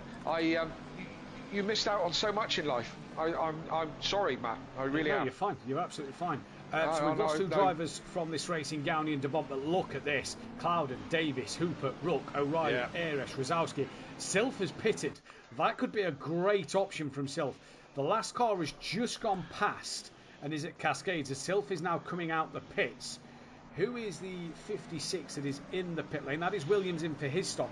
So Sylph's got a bit of clear air. And then it's Overtaker. Of course, he had that drive-through penalty. That's why he's so far at the back at the moment. Williams looks like one to have left the race as well. No, Williams is still in. P30 at the moment. There he is, just leaving the pit lane now. He is still in. I do believe Cardno must have had a disconnection because he hasn't done his pit stop and he's down in 32nd place. But Castro, it's a show. Just trying to see some other fights happening around the circuit. Castro trying to gain on Ramsell. Ramsell running a good 17th. Not felt ultimately comfortable in that Mercedes. Can't get the qualifying pace is what he's been saying. But it feels more consistent in it than the Ferrari. But round here, he has struggled, he's been saying in testing all week. Sometimes you just don't click with this track. Sometimes it's just too hard to work, and I wouldn't blame anybody for that. Gareth said he also had to repair the ribbons on his cassette loader. Again, Mathew knows nothing about what we're talking about. Oh, you know what a cassette is. There you go. He's seen one. He's seen one in a museum. I remember Gareth having a copy version of Street Fighter. And it was a copy version, and it never loaded because it was a copy and had all this fancy protection on it. And then the very few times I tried it and it did load, I was scared to switch off my computer, so I'd leave my computer on for days, so I could play that game because there was no guarantee it was going to load again. I think it was Street Fighter or something Kung Fu. Yeah. Anyway. Back to the races. This is a heck of a fight for second place. Going 1, 2, 3, 4, 5, 6 cars. Rosowski not quite on the back of this pack yet. What a fight this is for P2 though. Going to go down to Lojek at the moment because he's got Matt Wright gaining on him here. And just looking at the lap times in this race, Clouden is actually matching that of Mizin, but because he's under that bit of pressure, can't gain anything on him. He can't pull away because he's got to keep an eye on Dan and everybody behind. But they are all in the 33s until you get down to Comar in the 34s. Still a few 33s appearing on screen, though. This is a fantastic bit of racing around here tonight. Absolutely, it's given Mizzen the advantage here. He's now 3 seconds ahead. O'Reilly's in. I think, okay. Well, that might be a good shout. He certainly wasn't going forward on the back of this group, and got to say, Clouden doing a cracking job of holding this all together. But again, we're 20 minutes in, third way through the race. Still plenty of racing to happen, but they're just letting Mezin get away a little bit now. As Hooper is so close to Dan, he could almost put his hand on the back of his shoulder. He's so close for so long. Well, Skunky's just tried to have a look at the king on that of Comar as well. I think I like this strategy from O'Reilly and from Sylph, getting this pit stop out of the way while they're in this train of Jamal Clouden. They will have clear air. I really like that strategy. O'Reilly's on his way out the pit lane now. Sylph will get past him, but they've still got to have clear air. And being the team that they are, as Dan looks up the inside through the exit of the Hislop chicane into Knickerbrook, can't get it done. Hooper had a look at Knickerbrook. Yeah, he did. This is getting juicy. Went a bit sharp on the curb, had to correct the back end as he tried to get to the inside a little bit more and react to Dan as Dan goes side by side. Cloudon's gone wide. I do hope he just went wide and Dan didn't give him a tap, but Hooper now looking racy. He sees his opportunity to pounce. Dan's got the inside covered off into this last corner. Hooper looks to the inside, tries to get his Lamborghini to the inside, does a little bit but not enough. Dan's going to have the straight line speed to be able to pull away and keep that Lamborghini at bay. Hooper's not done yet. He has a look into one, but as long as Dan keeps his position. Oh, Hooper's sideways and he catches it, but it's going to give Ben Rook a run down towards Cascades. Jamal's off again in the background. Jamal, after one crash, might have struggled with his tyres now, Matt, mightn't he? Might got his tyres dirty. So Ben Rook now back in front of Hooper as well. So the fortunes for Team Audio Sport just went in half a lap, just went way up. And Hooper right on the edge of traction on that tricky back straight where De Bont's come off. I don't know if Hooper's tyres are starting to give him trouble or what, but he's just been very loose the last half lap. Yeah, Cloudon has as well. I've just watched back on stream, and Dan and Cloudon did not make contact. Cloudon was just wide through Druids, so no contact there. But Cloudon, 2 mistakes in the space of 4 corners, so that's going to hurt him in this one. But now Dan can maybe try and pull away from Ben Rook now that Jamal's not in his way. And Hooper, ebbing and flowing between Hooper and Rook at the moment, isn't it? There's the first one of that this season, as they are really exchanging places in this race. Yes, absolutely. Absolutely, and it's all action everywhere you look, and the chat's quite fun as well, as we talk about what's Rob said, a good mixture of old farts and young uns in this league makes for some awesome conversations. Absolutely does. And it's great reminiscing about old consoles and all the rest of it. And we've got Oulton Bo Pro. That's Jimenez. Is it? Right, yeah. I'm young, only been gaming racing for 10 years, and in 2026 I would have been racing for 6 years in international series, absolutely, and long live the gamers. When you're in it, it's in you for life. Yep, Hooper's just come into the pits again. I like that decision from Hooper. As that is Harris having a look up the inside. In fact, is it Harris? Yes, it was having a look up the inside of Class through the final corner, and Harris gets that place for P23 then. 22, sorry, in this race. Hibbs has also decided to come into the box. What a shame. What a drive this is at the moment. Everybody up and down the field looking really, really racy. Now Cloudon. No, Cloudon's off for the hairpin. Oh, Jamal, it's all turning to custard, isn't it? I was about to say, we was just going to see him on board with the battle with Vitas, Comar and Skunky. But Vitas through, Comar through, Skunky through, Carlos, Bolton, Mike Matthews, and then Matt Wright through. So Cloudon's now on the back of Matt Wright. Cloudon, when it started to rain, and it's now started to pour for Jamal Cloudon. Yeah, it has. He's, I think he's just kind of lost his mojo a little bit, and now it's all, as I say, turning to custard. And Gareth in chat's only been sim racing for about 12 months ago and love it. M2 series for a SimPlay Championship I've joined, and you are very, very welcome. The more the merrier. Yeah. My first sim racer, I've been in some, sim racing as sorts. I built Dan Davis, his first sim rig out of MDF and an old school chair and a Gran Turismo, very poor steering wheel and pedals. And someone else is off at Druids. Can't see who. I think it's the Aston Martin of Diaz. Yes, it is. There's also Starlog off, so maybe them two had a bit of contact through Druids. They've lost a handful of places here now because of that. Yeah, absolutely. Rob Smith saying 2026 will be 45 years of gaming, having a game system. That would probably have been a grandstand, would it? Grandstand game system at home, which really you could only really play Pong and a couple of other things. But good to see. I go by, how far back do I go? Yeah, probably about as far as that, to be fair, Rob. Yeah, right back to the Atari 2000, 2800, something like that. I've been Matt's glazed over there just for a minute. 20 odd years, I think it is now. Yeah, what was your first machine? My first console for anything was a Sega Mega Drive. Ah, brilliant machine, great machine. Sonic the Hedgehog. I think Street Fighter was on that. All sorts of games. Yeah, all sorts of games. you can't beat it. The old school classic. I've still got a couple of old school machines, mostly PlayStations. Yeah. I think Dan's got all of them. Drive through. 77. Yeah, Overtaker again. So that'll be track limits. We've had a drive through at the start, an hour, a second drive through here. So I've obviously gamed racing games for a while, but in terms of sim racing, I've been sim racing since. I'm actually trying to find I had the original Gran Turismo. 10th of November 2003. So there we go, nearly 22 years. How can you be so precise then? Because the first sim I did was on the PC, a sim called Live for Speed on the PC at the time. It was done by a group of guys who'd left the Need for Speed franchise and set up their own thing on the PC. No real licensed tracks, bar Rockingham towards the end. Rockingham being the British VTCC circuit. No proper licensed car apart from the BMW Sauber was the only official licensed car for the F1. And I started on there, and the date says the 10th of the 11th, 2003. That's when I would have started sim racing. There you go. So. I certainly wasn't online until more recent years, but yeah, I remember the original Gran Turismo, playing the original Gran Turismo, which was incredibly hard, really. You know, driving a Porsche that just wouldn't handle at all. And the original Formula 1 games, the very original, whatever that may have been, 97, 95, something like that. Bought them religiously, absolutely everyone that came out bought them originally. Probably my favourite must have been Project Gotham Racing.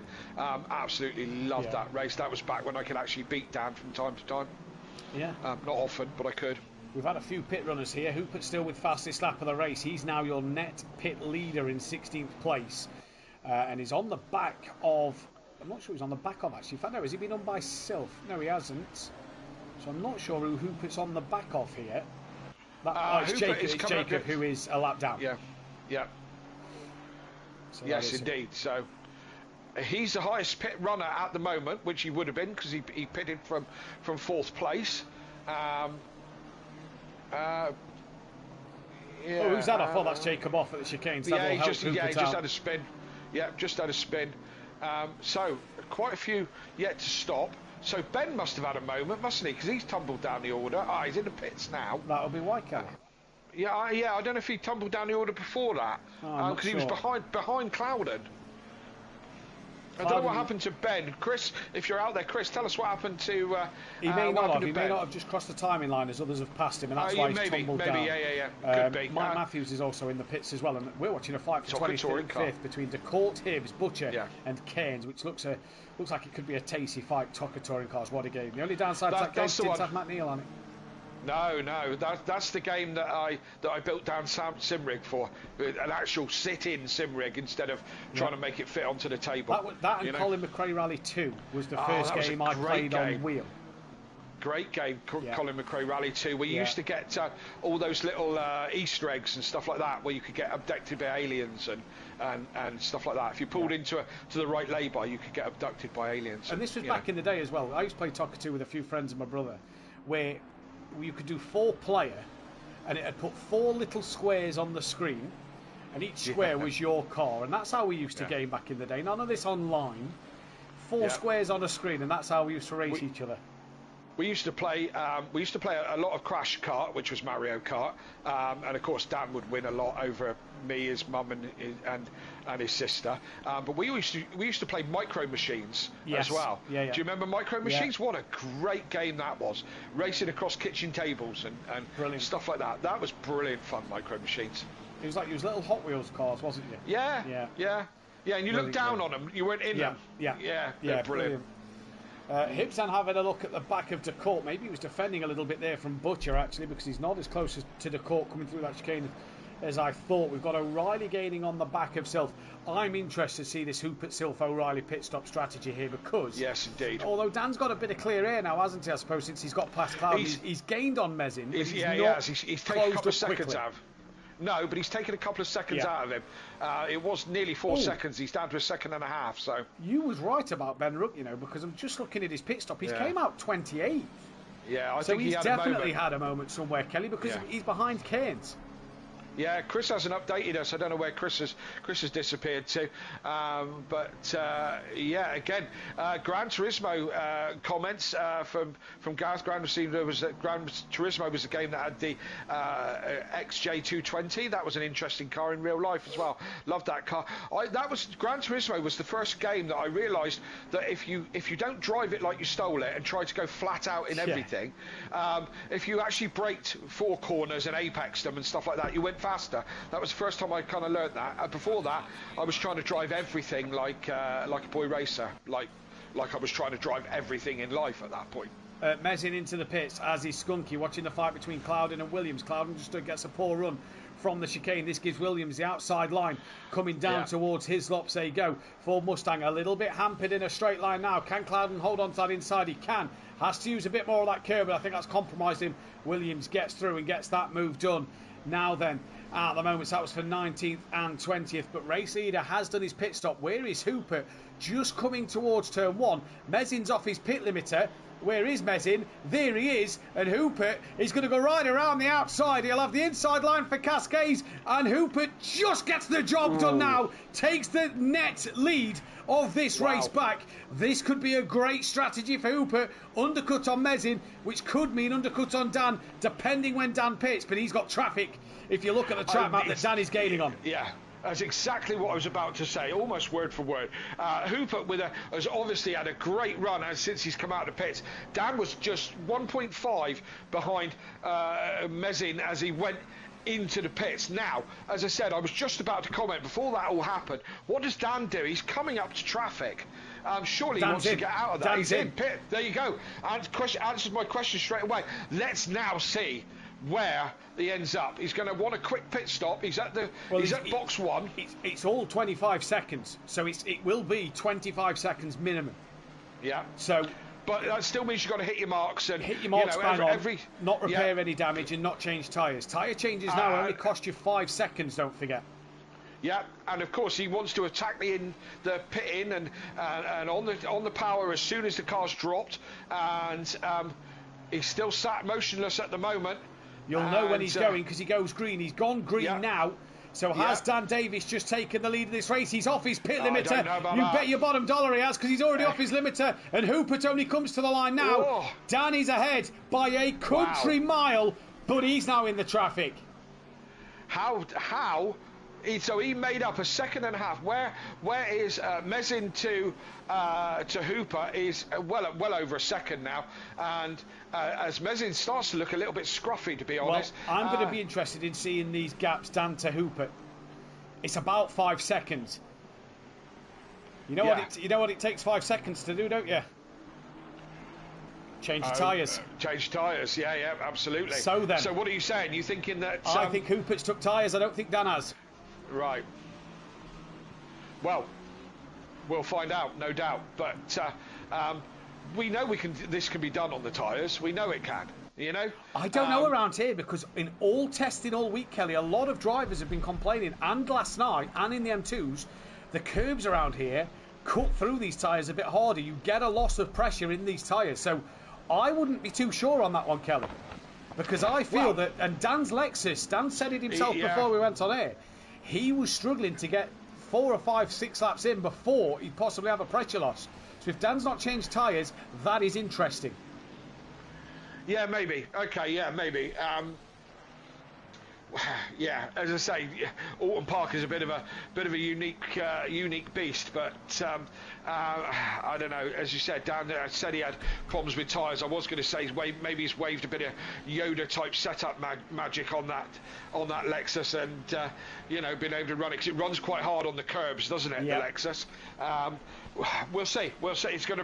He's got 26 minutes to hold it all together. Well, this is the bonus now. I know track position around Oulton Park is going to be key, and Dan can defend. Let's not take that away from it. Carlos has got a stop-go penalty for speeding in the pit lane. So Carlos will have a stop-go penalty to do. Klaas has done his pit stop. Diaz needs to do his pit stop. And who else?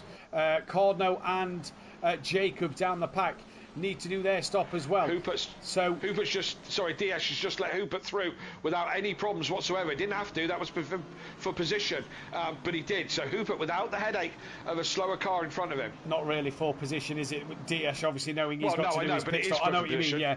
I'm just saying to the audience. Dan Davis did his outlet last time round, so we can't compare lap times, but Hoopert was a 33.1 on his last lap. He was 9/10 quicker than Mizin alone last time out. So Hoopert charging at the moment. I think Hoopert will be on the back of Dan in no time. I think he might be. I think you're right. And if we're correct and Dan hasn't taken tyres, he will want to nurse these to the end. There's a car in between Dan and Hoopert, by the way. That is Leger. And don't forget, the ruling is 3 corners for blue flags. Now, a chicane counts as 1. No matter if it's a 2-corner chicane or a 3-corner chicane, that counts as 1 because you can't really get out the way in a chicane. So gap down to 3.3 at the start line already. So Hoopert's already took half a second out of Dan. And the bonus this year, Kelly, with that losing 5 seconds for a pit stop, them tyres are not only going to be newer, with yes 10 minutes less to do, but you only lose 5 seconds, not 20 odd seconds. And a stop-go penalty, that's Carlos, who's got 2 laps to do it. Yeah, we'll see. Oh, there we go. By the way, there we go. Dan 34.3, Hoopert 32.6.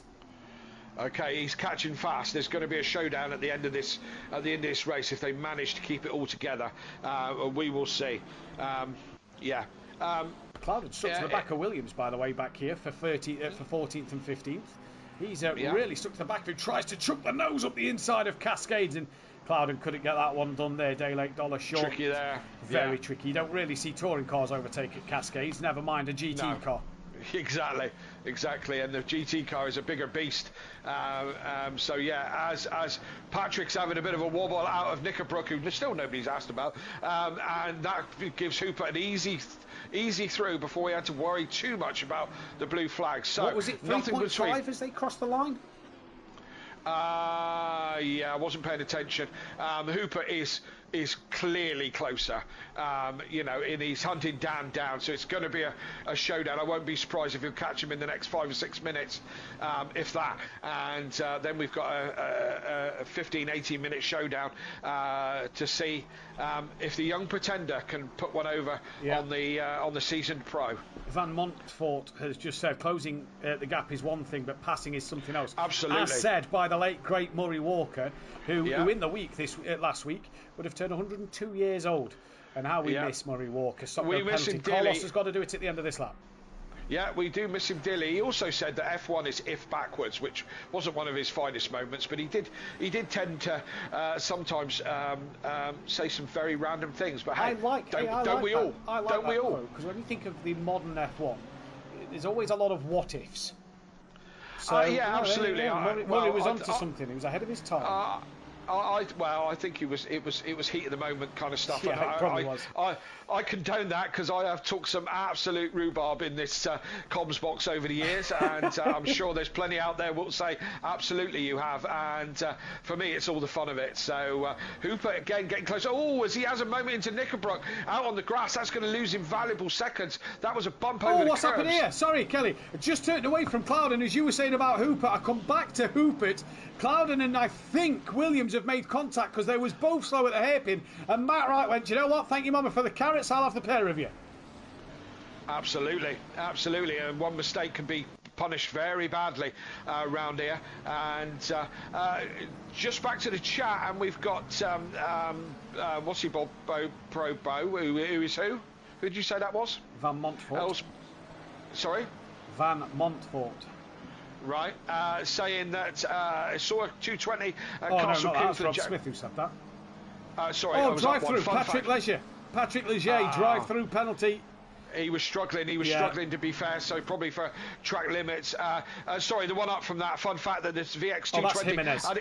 Jimenez, yeah, there you go. Good evening, Jimenez. Again, fun fact: the XJ220 was the same rear as my dad's Lotus Esprit. Yeah, they all interchanged all the car parts back in those days. The rear lights of a Noble were the same lights as a Mondeo, and so on and so forth. You can go on and on and on about swapped parts. Rob Smith saying saw a 220 at Castle Clean Jag display. Weren't allowed to go faster than the Fiesta Corsa car though. Yeah. Sam Williams, Talkatoo, my first Right. sim, good man. What car was you on, Talkatoo? Go-to car? Mate, for me, a bit hard to say, it was probably the Audi. Volvo I was a S40 big for Audi me. fan, yeah. The Quattro, of course, came up and cleaned up in the Super Tour thing. So it was four-wheel drive. They don't allow that shenanigans now. But it came and absolutely cleaned up, first four-wheel drive car on the grid, and took Frank Bieler to Bieler and Winkle. No, I want to say Winkelhock, but I think I've been wrong. It was either Winkelhock or Bincliffe. Bincliffe, good one. Yeah, absolutely. But I was also a big Vauxhall fan back in those days. Yeah. John Cleland, James Thompson, Derek Warwick. Yeah, absolutely. All those Vauxhalls and what was the other weird guy? Italian. Who drove Vauxhall? Gabriele Tarquini. No, not him. No. The champion, multiple champion. God, what was his name? Yeah, Tarquini. Strange. Fabrizio Giovanardi. Giovanardi, that's the one I was thinking of, absolutely. And of course, I've got some pictures of. We saw the Renault Laguna, the Renault coloured one, not the Nescafe one, which would have been Alain Menus. Yeah, Alain Menus, our local Renault dealership. And I've got pictures of Dan as just a little wee boy sat in the driver's seat of that one. Someone else drove that Laguna, which pains me to say is my favourite ever looking touring car. What, Plato, you mean? Plato, yeah. In the Nescafe one, or in the blue and yellow one. In the Renault colours, yeah. That was a prettier one, absolutely. Renault Laguna, everyone loved them. I had one. It wasn't all that. Talkatoo for me was either Volvo S40, Renault Laguna, or of course the Honda Accord. Of course it was. Yeah, Honda Accord was quite a nice car back then. The only reason I used to do the Renault, though, was because it booted Jason Plato, because you always got rid of the number 2 driver. So it used to boot Jason Plato, you really are a sad man. So I was teamed with Alan. I'm a Matt Neal fan, so, it comes with the territory. The problem is with you, Matt, when you're a fan, you're an absolute fan. Die hard. Die-hard fan, and everyone else is rubbish. Then, we've seen it with Tom Ingram and everyone who goes up against him. And no doubt the same with Matt Neal, as you just said. Oh, Cloudon's missed the chicane. He's missed his lop chicane. Don't know if he got a tap from Harris. Harris is slow through it, so that's allowed Cloudon to get back going. So I believe there may have been contact there. But Cloudon's race 2 is going from bad to worse. Heck of a fight between Keynes, Matthews, Class, Butcher, and then Langley with Stordog, I believe. Whereas Langley got back ahead of Butcher. That's why their names are the wrong way around. But Hooper here, 1.5 seconds, 18 minutes to go. It's coming. I think Hooper has hit a little bit of a barrier, although it looks closer now. He hasn't been he gained really quickly for a while, and now he seems to have eased off a little bit, although I say that it looks closer now. 225, that's Langley now with a drive-through penalty. Track limits or an issue around here. That's Gray Langley to get himself a drive-through penalty as well. Carlos has got Diaz on the back of him, although I imagine that's Carlos trying to get past Ben, who's still only 25th in this race. We have lost another driver from this race. We're just going to scroll down and see who we've lost. Believe we've lost. Is Castro still on there? To bump the go, and I cannot see Castro. So Castro is the driver that we have lost. And Lojek. Yeah. So that is why we are 4 down. We're losing a few now, but still some great racing going on, and we have got a bit of a gap now, and the gap's forming, and just people just staying in a groove and trying to keep their heads down, which is good because we can breathe a little bit. Gareth Anderson's right. Keynes did start from the pits after not hitting drive. He's up to 19th, so a good recovery. This is O'Reilly being put under pressure from the Ford Mustang of Eresh in this race at the moment. So all looking good out there so far. And what an interesting night this is going to be on this one at the moment. It's been a cracking race so far. This has really been a brilliant race in this one at the moment. It's been fantastic to see. Castro's game has crashed, says Gareth Anderson in the chat, so that is why we've lost Castro. So that's a shame to have lost him from there, but that will not be a retirement though for retiring from the race. That will not be a qualifying ban, should I say, because of technical errors that we live in. Hoopert's now down to 6/10. In fact, that looks even closer than 6/10, and Hoopert last lap took a second out of Dan, because it was a 33.8 for Dan, a 32.8 for Hoopert. Absolutely. I've just looked up. I'm on board with Hooper, and I've just looked up after coming off my phone from Google, searching Super Touring cars to think of any that I'd forgotten. And I look up and I see the Lexus right in my face as Hooper has come right up on the back of Dan now. So this is the race for the lead. And this is not, I mean, I expected Dan to be up there, there or thereabouts, but this is not the race for the lead that I was expecting at the beginning of the evening. No, it wasn't for me either. This is an interesting one to see what's going to happen throughout this evening. It's been a cracking battle at the moment, and it's now 0.3 of a second out front. Sylph can't sit pretty because he's got, oh, in fact, he's not no more, because O'Reilly's just dropped out that second. O'Reilly's got Air to worry about. Vitas has got Comot to worry about. Bolton's got Matt Wright to worry about. Ramsell's got Harris and Hibbs to worry about. Cloudon's now dropped down to 20th. And Williams has dropped down to 23rd. So not sure what's happened to them two there in this one. Butcher's trying to get on the back of Class. Rook trying to get past Langley as he's come out his drive-through penalty ahead of them. And then he's got Carlos and Diaz with him as well. But it is that battle for the lead that is 1/10 of a second between Dan Davis and Hooper with 14 minutes to go. The problem is, and this is the big problem around here, it's that hard to overtake that it's going to be a difficult one to get done.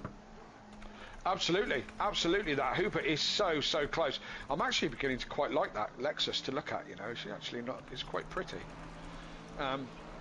Certainly from the back. I think it's prettier from the back than it is the front. I think it's a bit ugly at the front, but the back is looking really quite cool. As I'm getting used to the back of it, as is Hooper's. Dan, I don't know. What is that corner before the hairpin out on the GP loop? Do we know what that long left is called? The hairpin? No, not the hairpin. The long left before the little it. Kink. I don't think it has a name, but saying that, I didn't think the little left-hand kink at Donington Park had a name until they said it at the British GT the other weekend. Absolutely, and that was a shock to all of us because all of us thought we knew it perfectly. That is just Island Bend. Island Bend. Well, Island Bend, Matt. Are you touching the brakes as you go through there on a normal race? Yeah, I think so. Yeah, you touching the brakes? Yeah, just a little dab or maybe a big lift. Yeah, I'm more of a big lift than a dab on the brakes if I can help it. But I'm just thinking, Dan. This time didn't touch the brakes. Last time round, touched the brakes into there. Yeah, that may be his tyres though, Kelly, on that part. That's what I'm thinking. You've got to think that corner is the only real fast corner on this circuit. The others are all medium to low speed corners. That's the only real quick one around this track, isn't it? Let's be brutally honest. So if Dan didn't take tyres, may just be feeling a bit of sliding. That's exactly what I was trying to work out, to be fair. Would Dan normally have a touch of the brakes through that corner? And this is why we're so good in the box, Kelly, because we just think alike. Well, we're just so good because we know what we're talking about. 100%. You know? And if we don't know it, if Jamie Brazier ever pops up in the chat, he probably will. Yeah, well, if we don't know, it's not worth knowing. You know, if there's a fact we don't know, then erase it from your memory because it ain't worth knowing. Yeah. 100%. Absolutely. Has got past O'Reilly, by the way, so he's up into P5 now. Why are we not signed to do the touring car or Formula One or Could something like that? you imagine how fun the touring car would be? Oh, great. It'd be fantastic, wouldn't it? Welcome to the BDTC with Sweet and Sticky in your box. You know what I mean? Absolutely. With your being unbiased commentator towards Tom Ingram. I know. And me being an unbiased commentator as far as it comes to Ash Sutton, we'd have a lovely little ding-dong just between ourselves. Matt Wright's having a look on the inside. The little kink up towards Druids. Doesn't get it done there, though. Drive through for Rozalski. 48. So it'll only cost him 14 seconds, but the grid is... he's all right, to be fair. Where is Rozalski? 48. He's got a good gap, actually, so he might not even drop back down to this battle for 11th and 12th. Yeah, Hooper is, again, so close to the back of Dan. I thought he was going to try and send it into Cascades, but he thought better of it. Hooper driving a very mature race here. Both races, to be honest. Doing really, really well.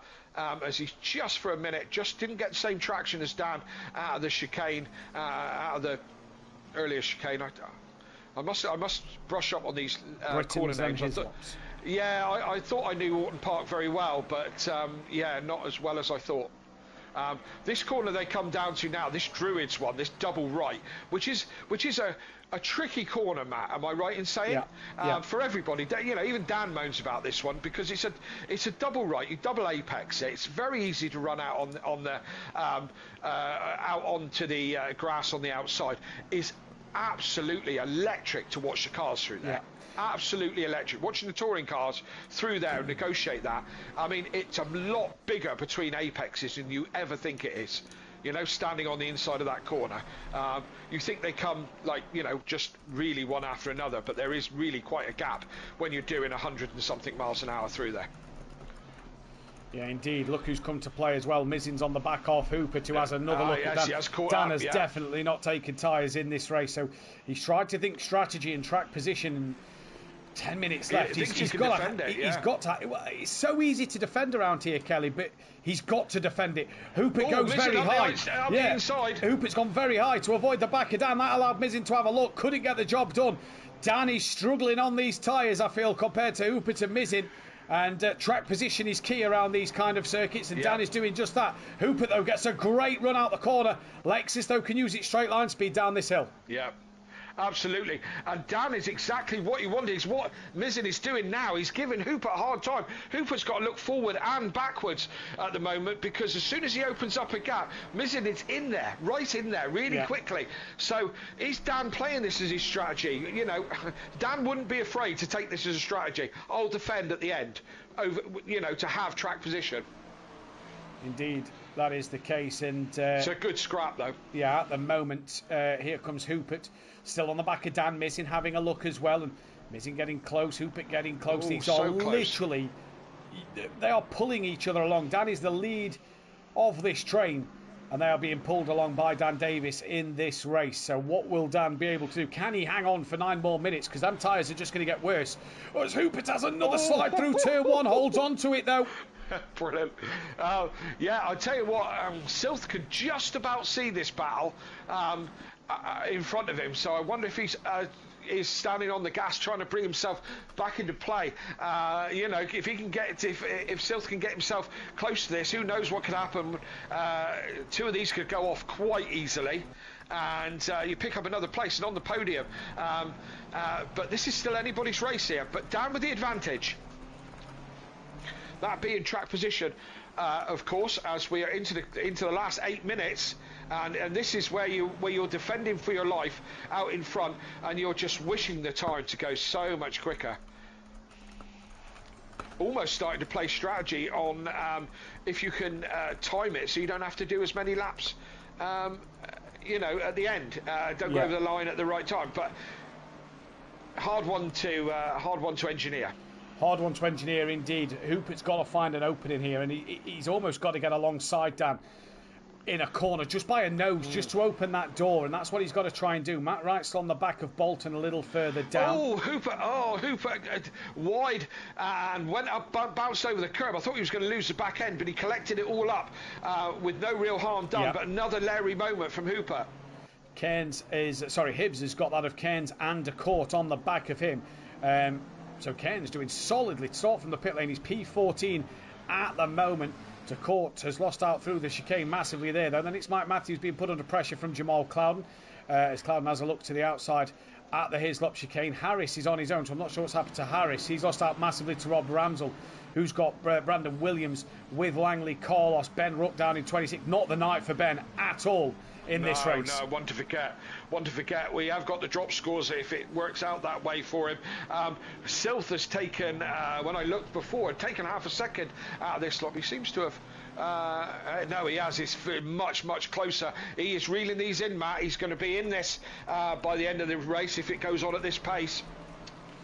He is indeed, and it's an interesting night of racing here at Oulton Park. Remember to join us live for all 3 races next week at the Nürburgring. Darren Cup for the BMW M2s with Dan Davis on commentary. Myself and Langley will be back for Pro-Am, and then Sweet and Sticky will be back in your box for Pro team next week for what should be a cracking Nürburgring race. The poll has just gone out now, and we'll see who can do what in this race at the moment. But Dan hangs on in there over Hooper. Hooper fastest man on the circuit, and if we look at the recent laps, Hooper's had a bad lap last time round, bouncing all over the curbs on the grass, but he's right back onto the rear of Dan, just showing how much that tyre advantage is helping him out.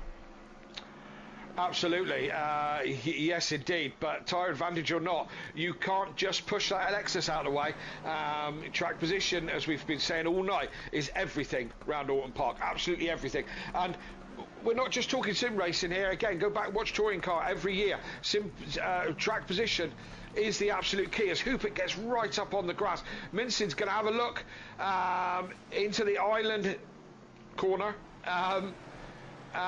But he's not close enough. Has a look down the inside before they get to the hairpin. Can't do it there. No. And he's very, very close. Where's Silth in all this? He's coming round the hairpin. He's lost a bit of time. Yeah, he hasn't really gained anything in the last lap or so, but yeah, I don't know if he had a scruffy lap or what. Hooper again, back end hanging out all over the place. He's still got that BMW Mackie style, and as Mezin's going to have a look down the inside into the chicane. He's got past Silf in the background as well, so Aresh has got ahead and Mezin's gone through as well, so Mezin now can challenge Dan Davis. Aresh has now moved up into P4, so it's all changing here at the end. If you've commented if you've picked other, please let us know who you think gets driver of the day. Yeah, absolutely. And we were saying that Mustangs are rubbish. Now it's been 20% bopped or disadvantaged and bopped further. But Arash and Hooper, Mezin, are both moving forward in the closing stages of this race. The problem is, the more they've started to fight, the better that has helped Dan Davis out by moving over a second into this lead now. So that just helps Dan Davis out. Even more. Absolutely. Only a handful of laps for these guys to try and close him back down and make a move. But Dan, even if he's on older tyres, hasn't made a mistake at the moment, has he, in the lead of this race? No, not at all, and he's relying on his experience and his experience in this Lexus as well to keep him in front. As Hooper has another little bit of a moment, Eresh isn't actually catching him very quickly. He's still got Silth for close company, so it's battle for the top three. But it seems to have levelled out a little bit just as we go into closing stages of this race. Yeah, indeed it does. What a night this has been at the moment here at Oulton Park. Like we said, the Nürburgring next week. A little bit of rain around as well, it looks like, so showers could be the forecast, but we'll wait and see, because we've said that in the past and it's been absolutely crystal clear by the time we've come to it. Either way, there are still other fights happening on the circuit. We've got Bolton still defending from Matt Wright. We've got Keynes gaining on Hibbs a little bit more. We've got Mike Mathew still fending off class. Jamal Cloudon it was, but he's dropped back now to 16th place with damage on the front end of his car. We've then got that of Williams fending off Carlos and Rook in this one. Rook now up to 23rd in this race. Everybody's done their pit stop. Mezin was the shadow behind, says Berserker in the chat. And Hooper's made a few mistakes here because he's dropped off the back of Mezin and he's closer now to Eresh. Yes, he is. He's just had a bit of a scruffy lap, and I don't know if he's kind of mentally conceded defeat of that second or first place. All his tyres are starting to go off now after giving him such a beating. Hard to know, but he is just making a few scruffy mistakes. And is Mezin going to have a last-minute attack on Dan? Bolton's gone off coming up Clay Hill, and that's given Matt Wright the position there. Just made his own little mistake onto the grass, and Matt Wright moves through for P11. Yes, indeed. So positions still being gained up and down the field as Mezin is now cruised up to the back of Dan, and Dan's got a new problem to think about. The new guy who's come in and had a fantastic week, his first week at SimPlay. This guy, I think, is going to be a force to be reckoned with, Matt. Get this one, the winner of this will be the most successful at Oulton Park. There you go. After Mizin's dominance at Oulton Park. Dr. David Lama says, if the Lexus wins, I want the broadcasters to take back the Lexus has an ugly nose. I never said it had an ugly nose because it's got the Swiss flag on the front of it. I didn't say it had I did say it had an ugly nose, and it doesn't matter if it wins; it's still ugly. It doesn't change the face of it at all, you know. Although it's not ugly from the back, it's pretty from the back. It's no Honda, you know. So, yeah, exactly. It is no Honda, thankfully. And as Mizin has a cheeky kind of look up the inside into the last corner, but I think he's just trying to distract Dan. Good luck with that. And just pulling out to the inside just to do that distraction kind of thing. We're on the last lap. We are on the last lap. Dan's got one lap to hold off. Look at the closing speed of Mizin through turn one. That is a Lamborghini off. I think that's Leger. It is Leger is off at turn one. But Mizin there is gaining like a madman in the corners. This is going to be interesting. If the Mustang didn't have its restrictor, I wonder if it would have gone past the Lexus by now in a straight line. But it does. It has been blocked by... maybe not, but we'll see. Dan defends that inside line again. I don't think Mizin's going to care about that. He's going to try around the outside, tuck back underneath to get the run out. Has a bit of a twitch. This is Dan defending for his life. Absolutely, and I nearly broke my already worn out G29 pedals there, stamping on the brake to try and slow Mezin's car down. Absolute terrible bit of phantom braking from myself because he is so close. There's another look to the right. Jinx out before the hairpin. He's just trying to distract Dan. I've just noticed in the background that it's Aresh and Sylph who's behind for third and fourth now. So I don't know what has happened. I'm not a clue at the moment. I don't know where he is. Wait for the timing tower to update. But we've got two corners left to go. He's behind Vitas, and I don't know what happened there. If he had a moment, just come to the end of his tyre life. Two corners to go. Mizin with a big slide. Huge big slide. Absolutely hangs on Dan, to that. don't start flashing now. You remember what happened at Silverstone when you started flashing? You dropped the rear. Drive through for a third time for Overtaker. But Dan Davis, the flash isn't going to stop him tonight. He's going to win twice at Oulton Park. Dan Davis back on the top step of the podium. Mizin P2 with Aresh in third. Sylph P4 from Kieran O'Reilly. Vitas going to come home for another strong sixth position. And could possibly get my vote for driver of the day, being a gold driver. Hoopert in seventh with fastest lap from Komar. Skunky P9 with Rosowski coming home to get into 10th place. There's a slow Leger coming up the hill. I don't know if he's out of fuel, but it looks like Rosowski's going to push him across the line to get to the end. So that's very nice of Rosowski to get him across that line for him to finish the race. There they both go. Matt Wright now comes to the final corner. But what a race it has been tonight, Kelly. Absolutely, and wow. First race of the season never disappoints, and it hasn't this week. Some cracking racing tonight. So difficult on my driver of the day, I tell you. Absolutely difficult. I don't know yet who that's going to be, but some great racing. I got two out last night, one for gold and one for platinum, seeing as they're their own champion. Can we do two? Can we? Well, I'm giving a gold and a platinum driver of the day, I think. Oh, wow, I didn't realise we could do that. I'm in for that. Oh, there's absolute chaos in the final corner. We're changing to see who's coming through. Who's going to get 17th? I don't know. It's Williams. There is absolute carnage in the final corner. Williams gets it from Langley, from Carlos, from Rook, Diaz, Harris. There was Ramsell and Stardock. There was loads of cars off. I don't know what has happened there. But something has overtaken with a 30-second time penalty at the very end for not serving that drive-through penalty. I'm going to have to get a screenshot to put these results in. I don't know what happened there. That was absolute chaos. I forgot to save the race one. Replace for Let's Get Race 2 highlights, should I say. That, though, was carnage. I'm going to try and take a look. I think it was around Ramsell. There was at least 4 or 5 cars off in that one. That was chaos there. So we'll save that replay. And we'll jump in for interviews quickly, but shortly. But I want to take a look at this. This was carnage. It just goes to show that we need to not be distracted and see everyone across the line because some people are still racing just as hard for 34 or 35. Oh dear. So let's go on board to Ramsell a second. We're just going to skip, if we can, if it will allow us, to the final lap of this race. We'll jump in for the interviews in just a moment or two's time. But that was absolute... Oh, no, it can't. It's reset the server. So, right, we'll go and jump into the interview room. We'll be back in just a moment.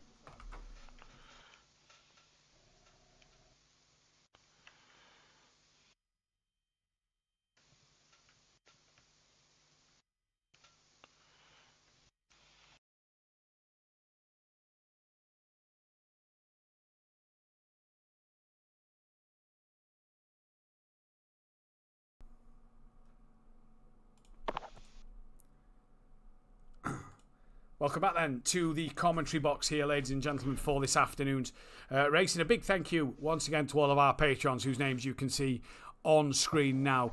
But yes, what a day it has been. The driver of the day vote in the chat still goes on, so we'll leave that one for just a couple.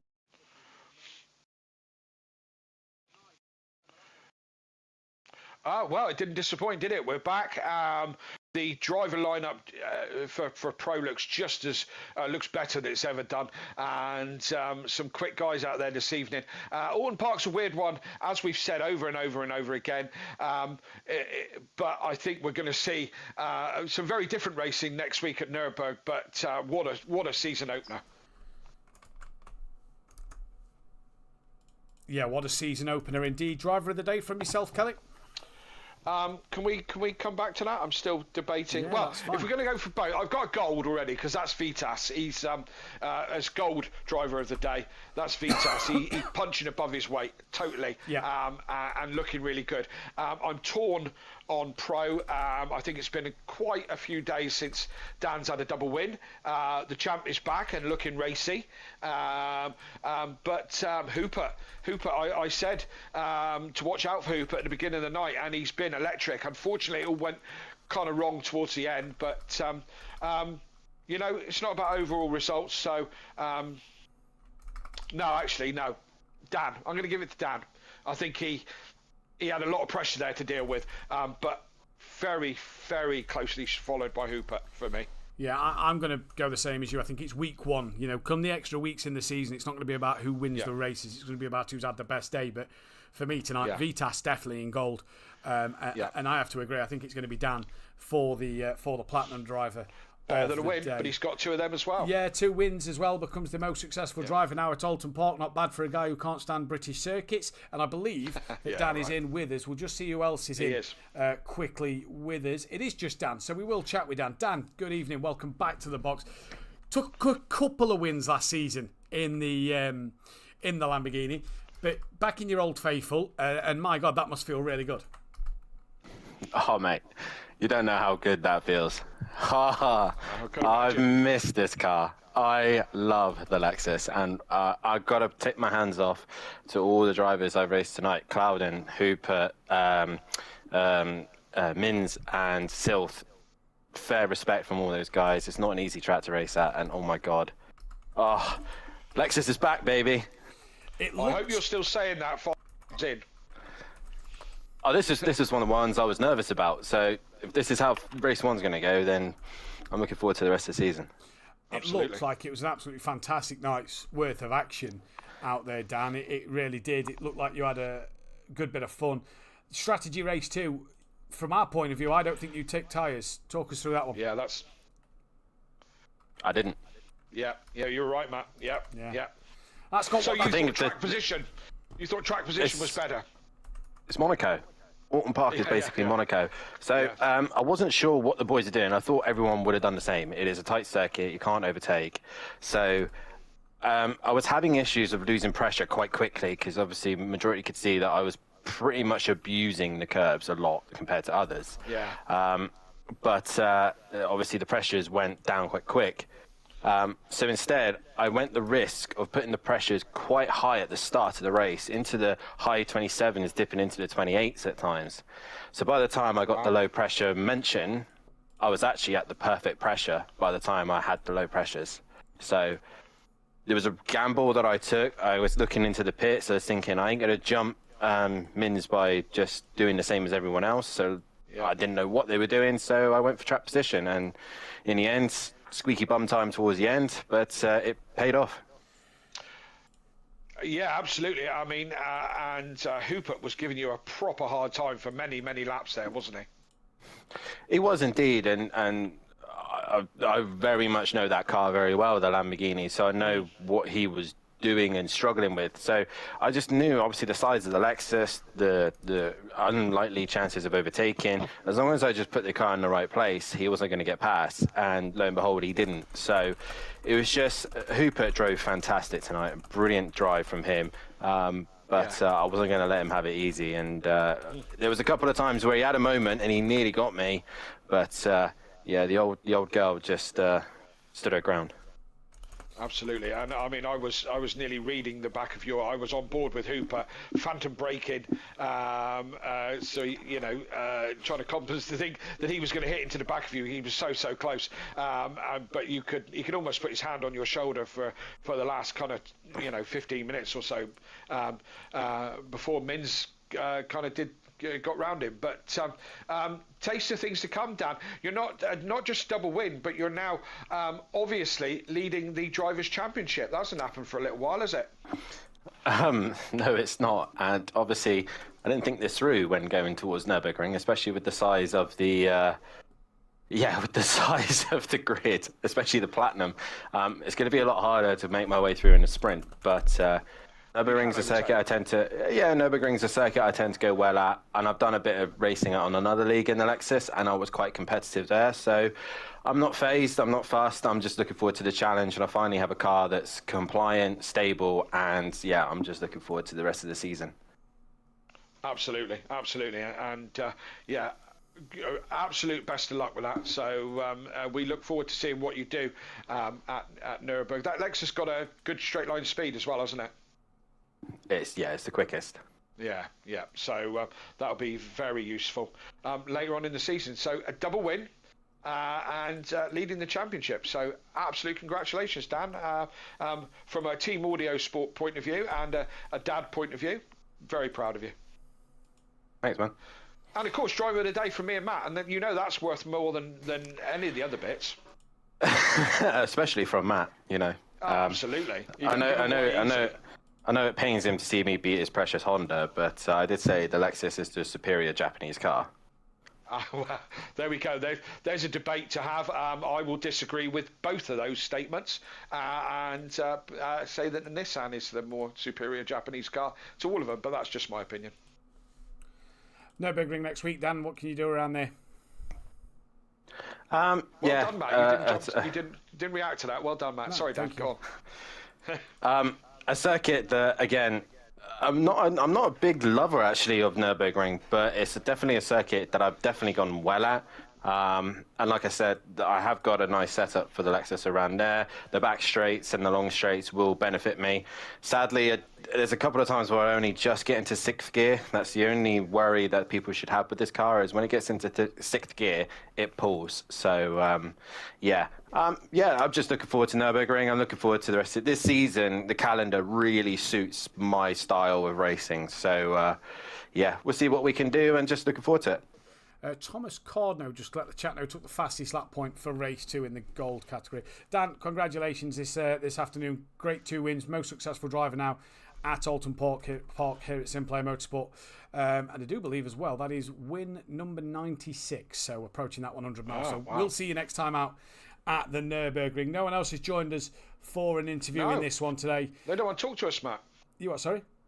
They don't want to talk to us. No, they don't want to talk to us. Yeah, they don't want to talk to us. Either way, hopefully we can get a few more of the drivers in as the season goes on, possibly get a few of the gold podium finishers in as well as the season goes on. But Kelly, what a week of Oulton Park it's been, and it ended with a really good pro race.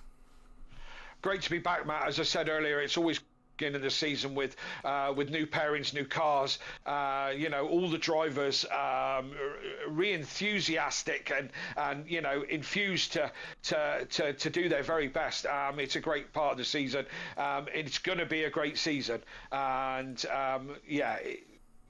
don't go anywhere. Join us all the way through the week. It's going to be great action, but especially on Pro Night, it's going to be quite a season. Indeed it is. We'll be back on Tuesday evening for the Who Darren Cup in the BMW M2s, where Dan Davis will bring you all the action of that one from the Nürburgring. Myself and Langley will be back in the comms box for Pro-Am, and then Sweet and Sticky, me and Kelly, back in the box next Thursday evening for week number 2 of this shorter 10-week season due to that festive period at the end.